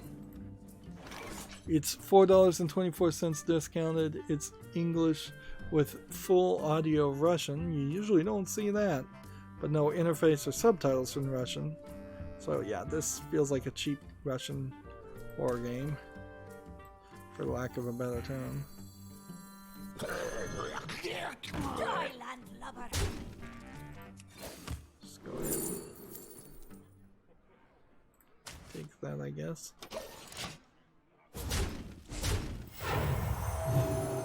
Let's see. Gamatsu has an article. Far Lone Sales is coming to the Switch on August 18th. That is the steampunk like sail ship that you run. It's like a sail train or something. I don't know what you'd describe it as, but it's, I don't think, much of a game. It's like super short and extremely linear, and you just kind of get to a point where you find some fuel on the ground and you pick up the fuel, and that fuels you for your next bit of the journey, and you have to be careful not to burn the fuel inefficiently or you won't make it to the next point. And that's kind of it. Like weirdly simplified gameplay. Let's see. Let's go and take this. Get this. Die, And landlubber. this. Gamma Sutra has an article here. Rift surpasses the Vive as VR devs' top platform in the new XRDC innovative report. I've never heard of XRDC. It's part of the Game Developers Conference, which is part of Informa, owned by Gamma Sutra. So that might, they're not really disclosing that they have an affiliation to XRDC, the Game Developers Conference, GDC. Not disclosing it directly in the article. So, most people, 23% according to this survey, are going to use Android tablets or phones with using AR Core, or Google something else, or a HP Reverb. And then the HTC Vive is at 24%, where the next biggest thing is iOS tablet using AR kit. So 19% plus this 23% for cell phones. Basically, the Vive Pro is at 15%, the Oculus Quest is at 24%, and the Oculus Rift is the Valve Index is only at 6%. So yeah, there's some stuff there. Yeah. I don't know what else you really say about it. Is a bunch of fools who think VR is going to succeed think the HTC Vive is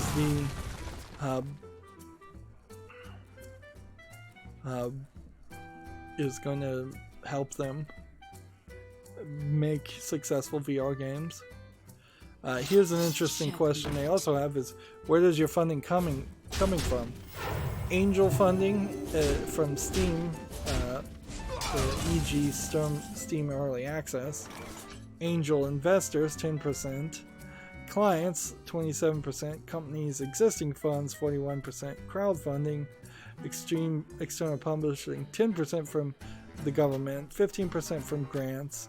23% from personal funds. 10% from venture capital. So I guess the difference between venture capital and angel investing or angel funding is that there's no expectation of owning shares or paying back money, would be my guess, if you're an angel investor. That's the best I can figure as far as that scenario.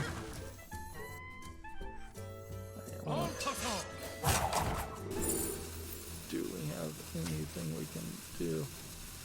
Seems like it always offers me a 3, a 5, and a 7. It never offers me a 1, when frankly I could do better with the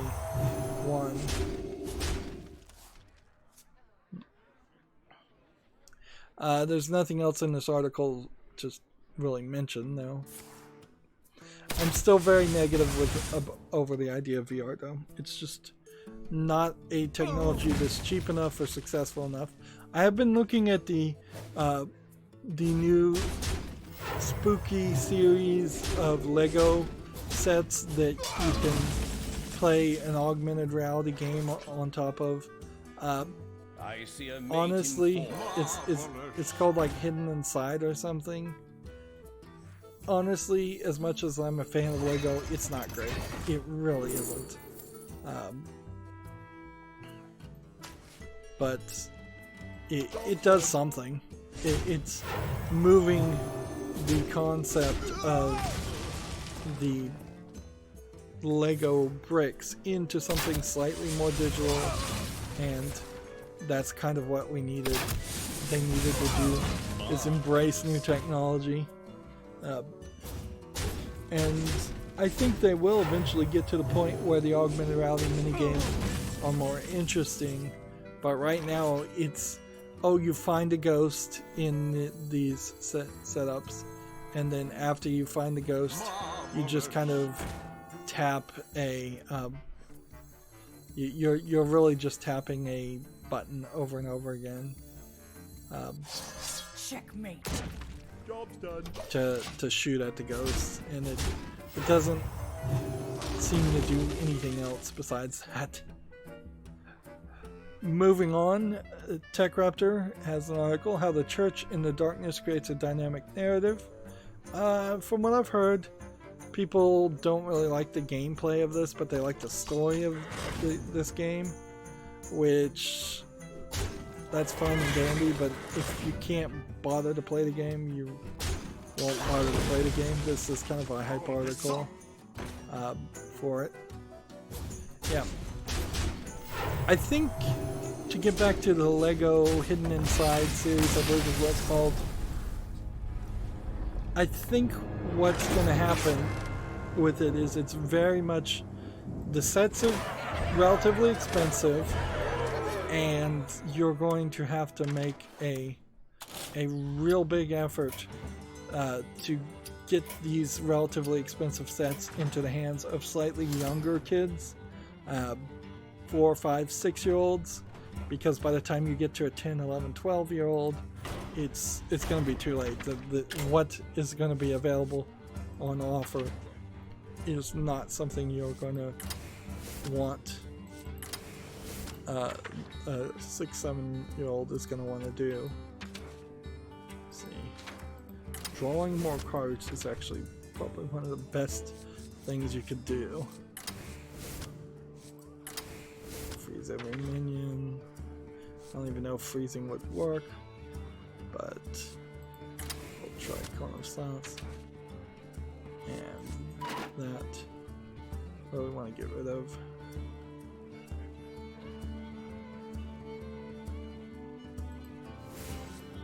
That, replace it with that.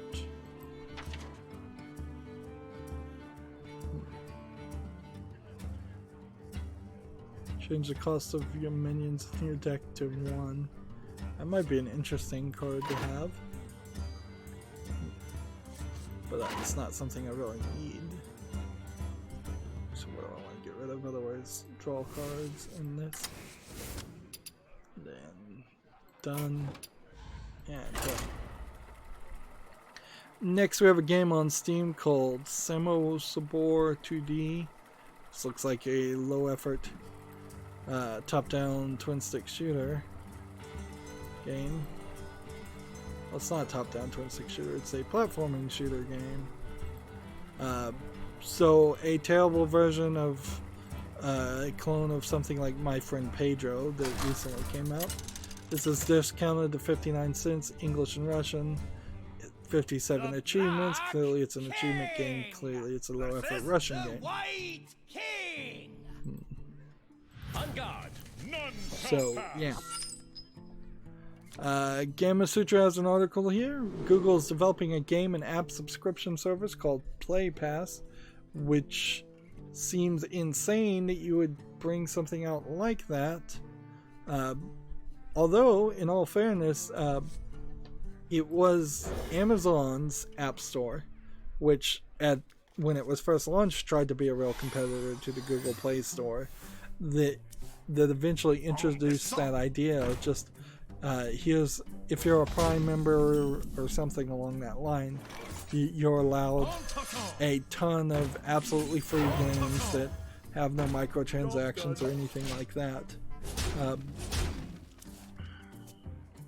I'm not even sure if in the Google Play Pass that they're guaranteeing no microtransactions.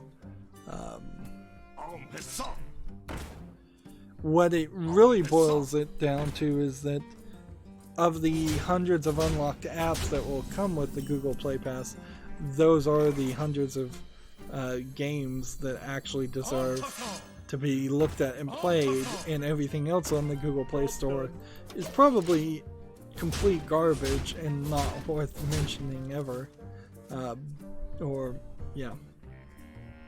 Which is kind of the problem, and it's one of the reasons why if Valve stepped in and said games that are either from publishers or developers that have worked with us before can put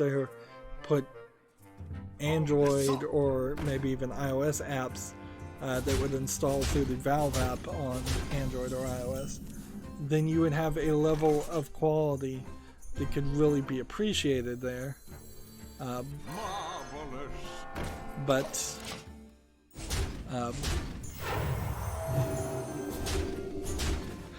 the last thing you would want is people paying $100 to put a Steam cell phone app on a Steam cell phone store and trying to flood Google or iOS with even more terrible apps. The fact that this Google Play Pass is not built into Stadia, though, is insane. It's just another example of how the people in charge of Google seem to do whatever they want, and they get these ideas in their heads, and then they don't actually ever turn out good products. The YouTube beta, in a lot of ways, is the exact same issues. They give us all this BS. We can't afford to maintain the website and the video manager as it is. It's just getting too expensive to maintain it. Why is it getting more expensive to maintain something that already exists? That doesn't make any sense. There's no legitimate argument that I can think of to say that the thing you've already invested in, the thing you've already developed, is somehow getting more expensive than developing something new, and in this case, developing something that's way worse. It flies in the face of realistic statements and reality. Like, if the new studio beta is doing the same thing that the old studio beta is, it's going to cost the same amount of money or more to accomplish that. That's just how that's going to break down. I don't know if this is the right move, but let's see. There really is no way that this works any other way. But that's getting into kind of just a YouTube rant. No reason. Gamasutra has an article here. Koch Media opens a Polish publishing office to boost presence in Europe. There's also, I think, more talk and more articles about how Activision Blizzard has been avoiding paying taxes. If you want to search out that information, it doesn't really matter to me. Koch Media is the owner of the Dead Island and Saints Row franchise, which it publishes through Deep Silver, and was last year purchased by THQ Nordic. So THQ Nordic effectively is opening a new Polish office.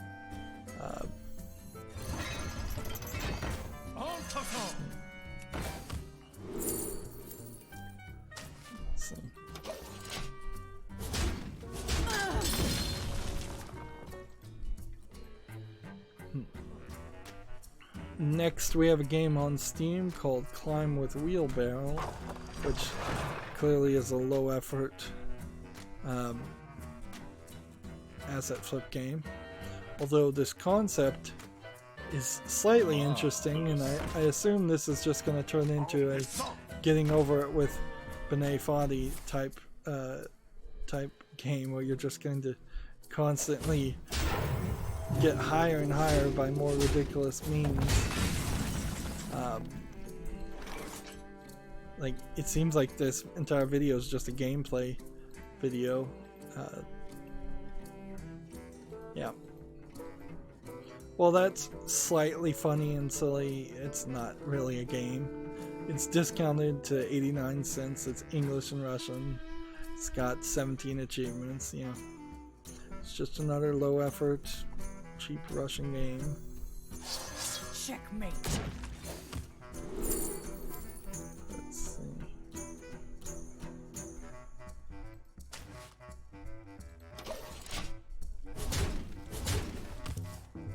Oh, I didn't mention it, but I did watch The Boys, a Amazon Prime TV series. I'm not going to go into a full review of it. I'm just going to say it's not worth watching. It resolves absolutely nothing at the end of its 8 episodes, which is odd to have 8 episodes.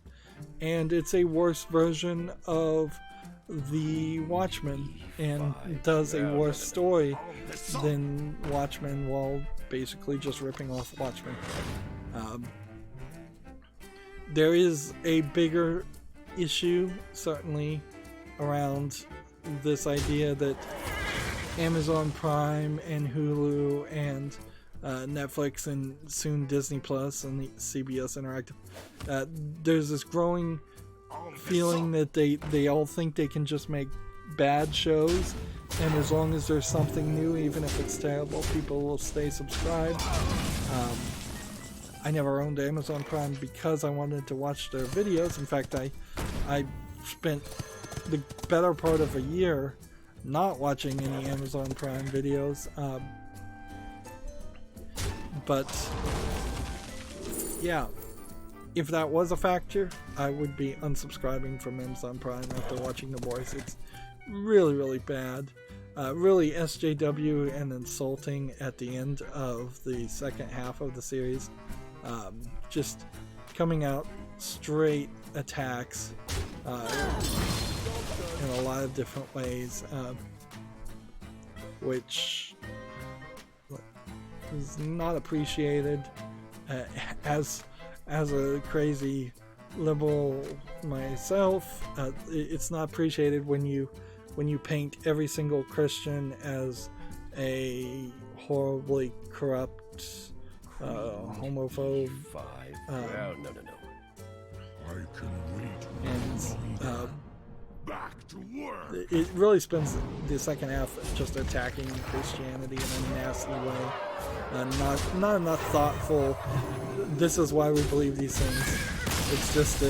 It's just really, really nasty.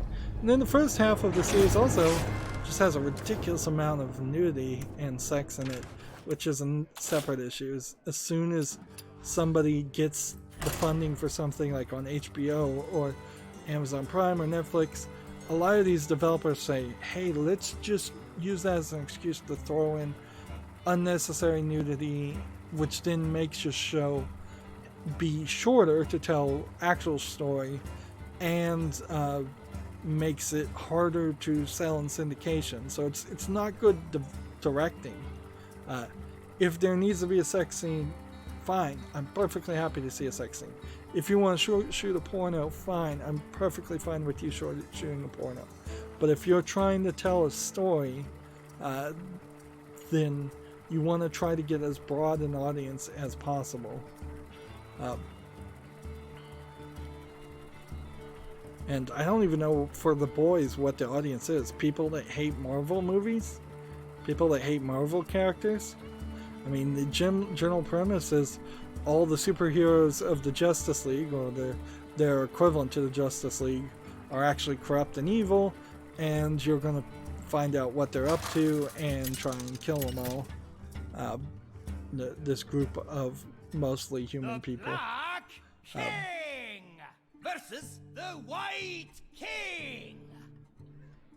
On guard. So I don't know what target audience that is. It feels a lot like turning Captain America into a sleeper agent for Red Skull. It seems tone deaf to the audience that would like that show.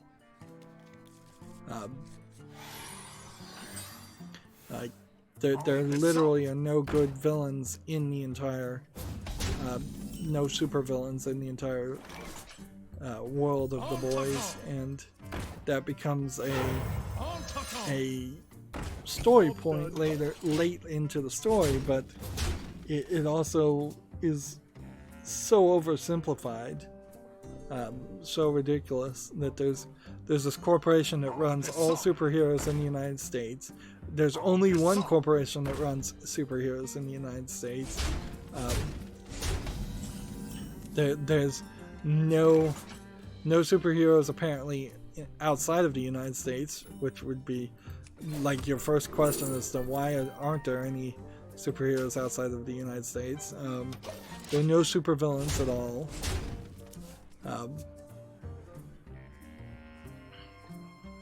There's kind of nothing. It's a very simplified story, which you could have easily expanded it in several ways to make it more of a complicated thing. Where the Watchmen series, particularly if you're looking at the comic book and not the movie, it's a super long movie. The comic book's even longer. It goes into details. It tells a lot of story. It tells a lot of backstory. Watchmen does it way better. Behold the tools of creation. I didn't have time to really do that movie review though, so let's move forward.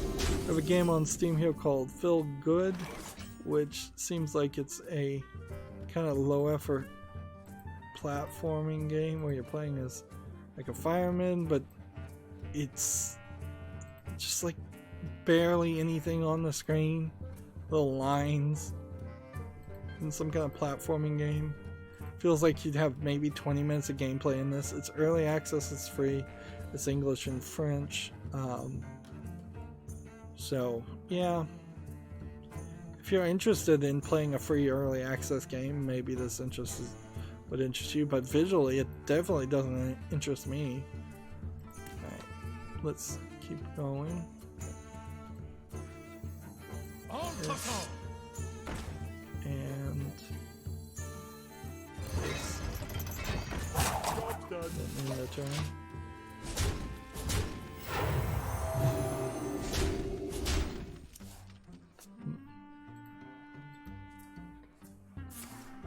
Gamatsu has an article here. Pokemon Shield and Sword, or Sword and Shield, news is coming August 7th.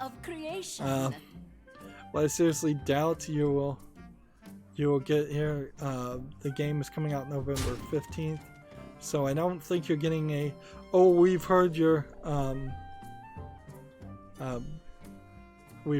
complaints about the lack of national Pokedex, and we're adding all the national Pokedex or anything. I don't think anything you hear is going to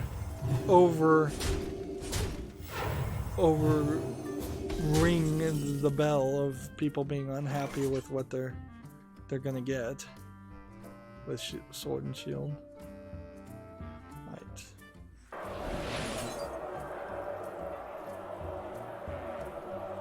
So what's interesting here is we'll see if this, which restores 2 health, will actually activate, or does being frozen not stop an auto attack when it's heal.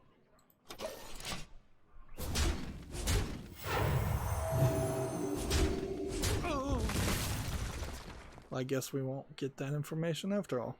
Darn. Gamatsu has an article here. Darksiders 2 Definitive Edition is coming to Switch on September 26th. Weird that the Definitive Edition, the Definitive Edition of Darksiders 2, is coming out on Switch because it feels like they had just, maybe 6 months earlier, released the non-Definitive Edition on the Switch, and I don't know why you would do that. But maybe I'm wrong. Maybe I'm not remembering things correctly. Maybe they've never put Darksiders 2 on the Switch, and this is the first release. That could be also the case. That they just released Darksiders 1 and Darksiders 3 on the Switch, which I think is true, but again, I could be wrong about that. Like, I am not going to be a valid source of any information on any of this today.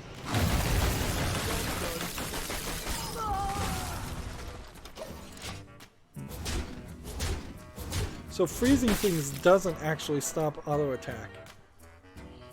So that's kind of a useless ability. Let's see. Next we have a game on Steam called Red Death 8 Feet. This looks like this is a weird 4 asset flip low effort game. Let's see. What I'm running into, as I was trying to skip through that video, is just a lot of dark screenshot syndrome. It does feel like there's almost more gameplay here than you normally would see, but not really good gameplay still. Feels like there's actual RPG elements and shooting elements instead of just a horror game, a pure horror game. Regardless, it's early access. It's discounted to $2.69. It's English only with 22 achievements. I don't see anything here that justifies it being on the follow list. I am doing horrible here, and this is starting to peeve me quite a bit. So I may have to just play this off screen. Let's just finish the news and wrap up, because I need to get this tavern brawl done, and this is another one of these terrible tavern brawls that really you just have to bang your head against and hope that you can somehow find a way to survive. And seems like I've failed to do that.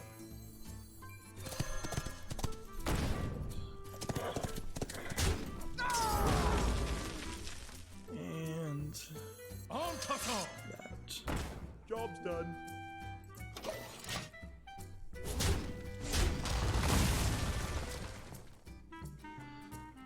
Gamatsu has an article. Genshin Impact China Joy 2019 off-screen gameplay. Did we talk about this already, or is this just yet another player versus player style game? This looks like a yet another player versus player MOBA game. I like the art style though, playing as a anime-esque mage girl. Looks like it might be a little bit more kid-friendly. Seems like there's also some climbing and platforming, which looks nice. Here we can see that the art style they are going for is definitely in that anime aesthetic. So there might be a little bit more Warcraft style gameplay in here instead of just full-on player versus player elements. But I think what you run into with this, again, clearly this is designed for controller play too. I don't know how you make this a single player experience that would appeal particularly to me.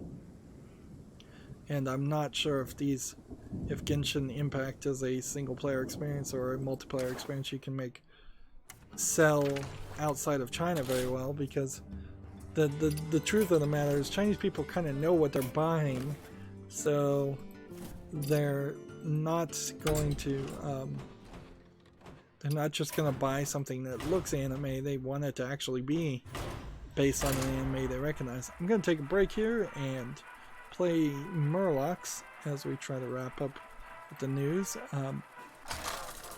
Gamasutra is still looking for a global partner marketing manager for the Sony PlayStation in San Mateo, California.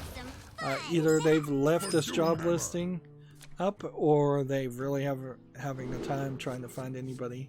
I would not be surprised if they're having a hard time finding anybody that they find satisfactory. And the fact that you're having open listings for that kind of job is kind of ridiculous in the first place.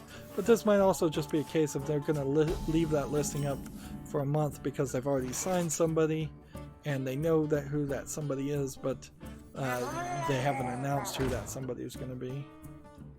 That could be the case also. Next we have a game on Steam called Winter Searing, which looks like it is a platforming infinite runner double jump game. There's almost a gameplay concept here that kind of interests me. This is not what you usually see with an infinite runner. That being said, it's boring and repetitive. It's kind of just a Flappy Bird concept. It feels like this is a demo concept that you would work on towards the process of making something like Celeste, but not something that you would put out. Well, that was a mistake. I did not realize Doomsayer was there.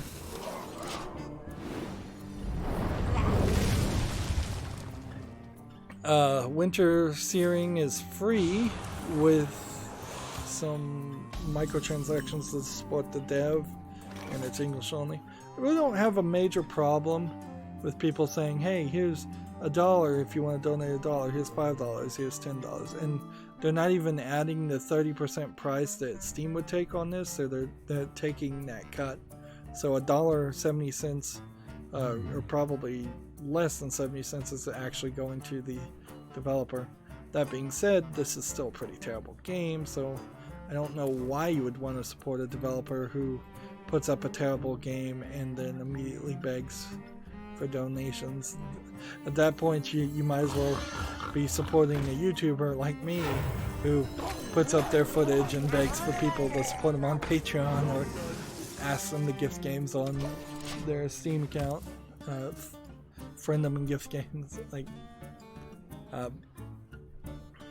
And in all fairness, I'm approaching my 8,000th video, and every video is at least averaging at least 30 minutes, if not an hour. So there's a lot of content I've made and put up for people to access free.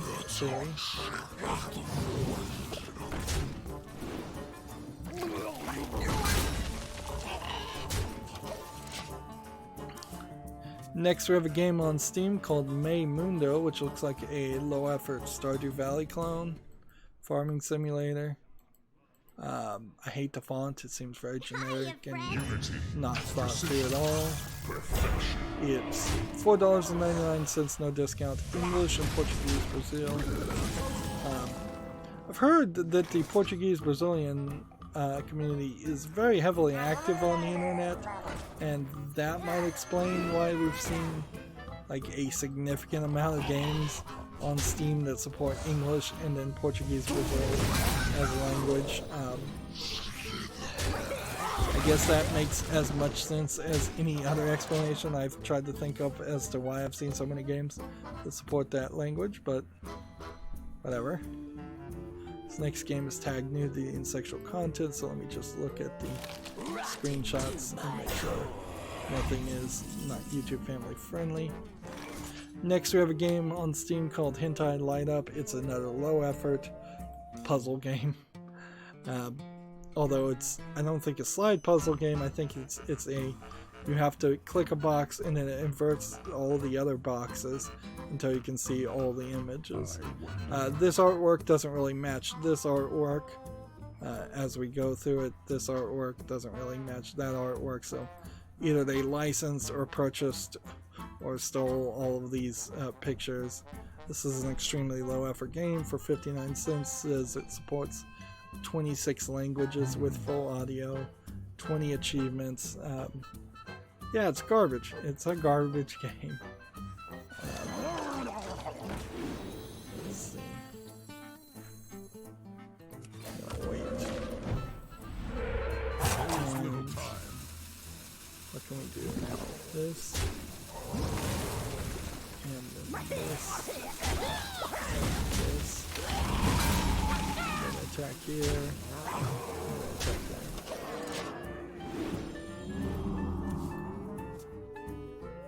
Next, we have a game on Steam called Side Choose. Let's see what this is. Looks like it's a dark screenshot horror game, although the art here looks particularly well done.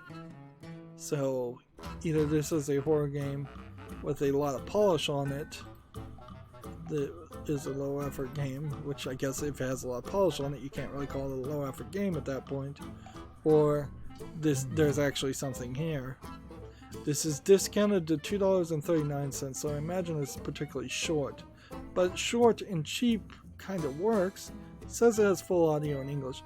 So I kind of need to put this on the follow list. Because I think there might be a chance that this is actually a game worth looking at. I don't think that there's a great chance of that, but there is a small chance of that. This. And this. There's little time. And this.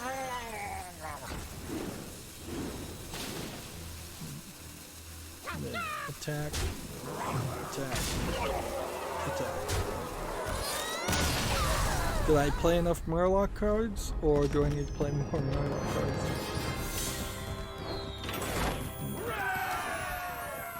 We have about 10 more things to talk about, so one more Murloc game very possibly will be it. And we could have broken up into 2 recordings today, and I really need to get on that, but I didn't. Gamer Sutra has an article here, How Diablo Met Left 4 Dead in Co-op Action RPG Kill Squad. This is a hype article, you can tell immediately, because they're taking this new game Kill Squad and mentioning Diablo and Left 4 Dead and trying to create a positive association that where one very possibly barely exists, if none at all. So this is a hype article about Kill Squad that I have no desire to read, and no desire whatsoever to read hype articles.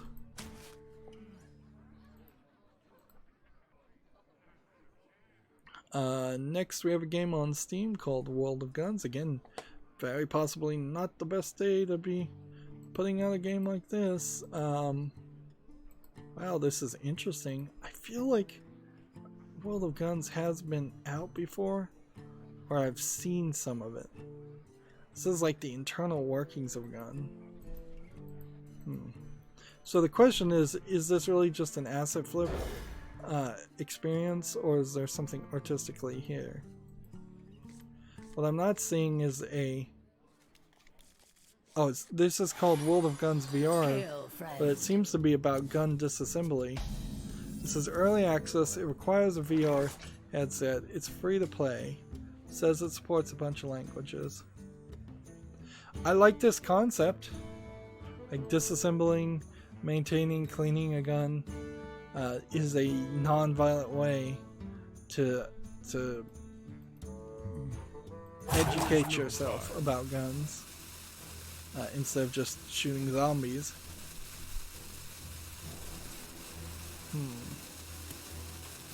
But I don't really know if that's what this is. I guess what I do with a case like this is I just put it on the follow list and see if it comes out of early access. I don't understand the tanks and the cars otherwise. World of Guns probably is from the developer of World of Tanks, and I don't think World of Tanks is particularly the greatest game ever. Clearly there's App Store and Google Play links too. But yeah, I'll put this on the follow list and we'll see if anybody thinks it's worth anyone's time. Another concoction.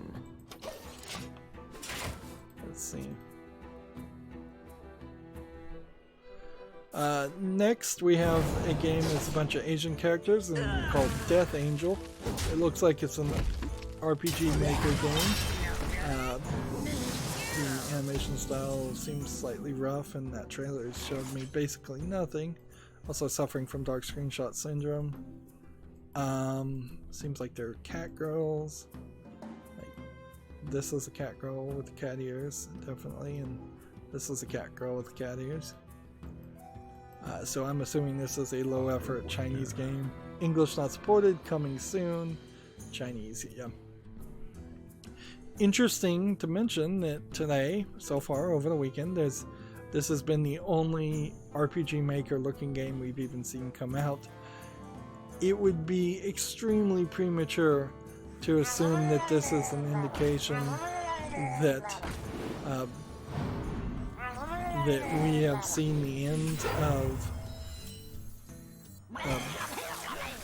the potential end of RPG Maker games, because I don't think they would ever just disappear or die completely. But it is surprising that we didn't see more of them. But we didn't really see a lot of games in general. Just there's a lot more Gamatsu announcements today than anything. Speaking of Gamatsu, we have the Visara collection launches August 13th for PC and August 14th for the Xbox One, August 15th for the Switch. PS4 and Vita release dates have yet to be confirmed. These seem to be shoot 'em up games that I don't think anybody would really recognize, or I wouldn't definitely recognize. Yeah, more shoot 'em ups. I'm really surprised to see how popular the shoot 'em up genre is in general. But that does seem to be the case. It seems to be very, very popular.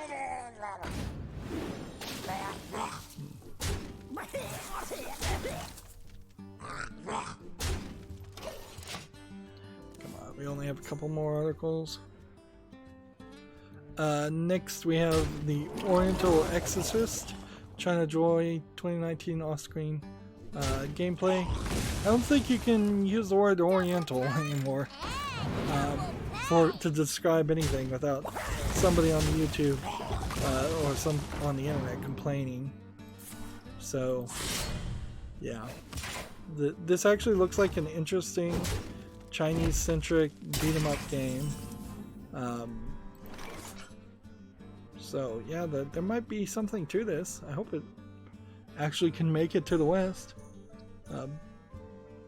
But probably gonna need to change your name.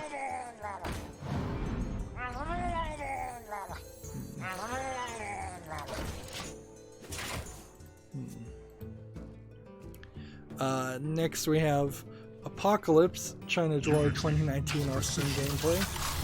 Let's see what Apocalypse looks like. Most of these China Joy games definitely not showing a lot of like details. This looks like Apocalypse might be a highly visual game, but also a pretty dark looking game. So it's kind of hard for them to get any screenshots off of it. Yeah, this really looks like a AAA game. Although,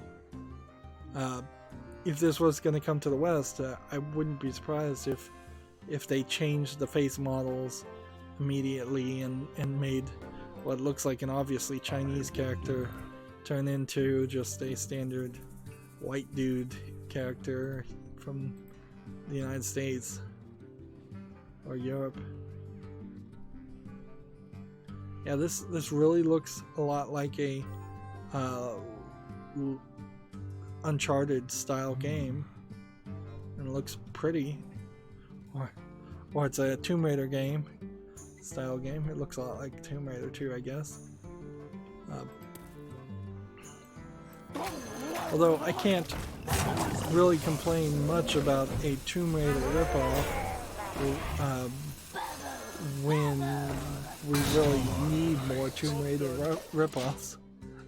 They don't make enough Tomb Raider games to only be one company that makes something that is an Indiana Jones ripoff. Next we have a game on Steam called Fighting Frenzy Swole Simulator. This is obviously a low effort troll game, and nobody should spend any money on it. English early access for $1.99, English only, and a third party EULA.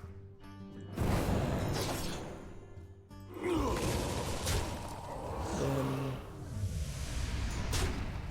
we have Tech Raptor has an article here. Coverage Club Between the Stars blast off into fun, which this is just a hype article for a space game called Between the Stars. They don't have a review thing. I will say Tech Raptor has changed, I think, their comment policy. So either they've changed this image or they've changed their policy in total.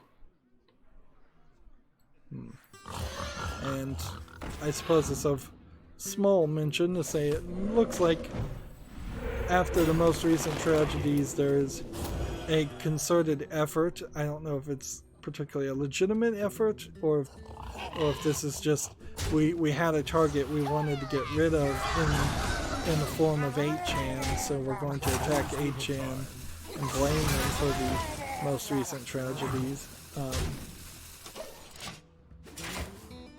So it looks like 8chan may be done for better or for worse. One less forum in which people can freely communicate, which is not a good thing in the long run. We are here at the Humble Bundle at this point. Let's see if there's a new Humble Bundle.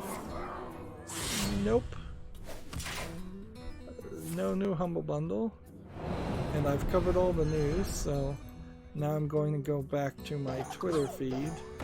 I will say 2K has decided to retweet many people from WWE who are posting on WWE 2K. And so if you're following 2K on Twitter today, you're going to get a ridiculous amount of basically spam for WWE promotion of the newest WWE video game, which is not really what I'd want to see. Like, I'm fine if they retweeted one person, but when you're retweeting 4 or 5 people and that's showing up in your feed and that's overtaking your feed, that's too much.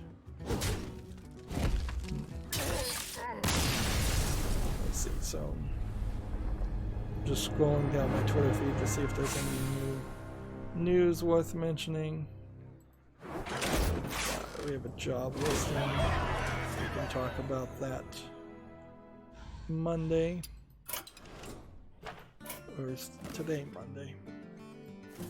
Yeah, today's Monday. We can talk about that on Wednesday. Remember the pack opening, 150 plus packs, hopefully. I'm thinking we're going to try for that. That will be happening tomorrow. So definitely by Wednesday I will say, oh yeah, I didn't get anything special done except for the pack opening video. So that just leaves us with... There's an article here from Gamasutra. Layoffs at Nexon America as 2 California-based offices are closed. So more shutdowns, more layoffs, no surprise there. And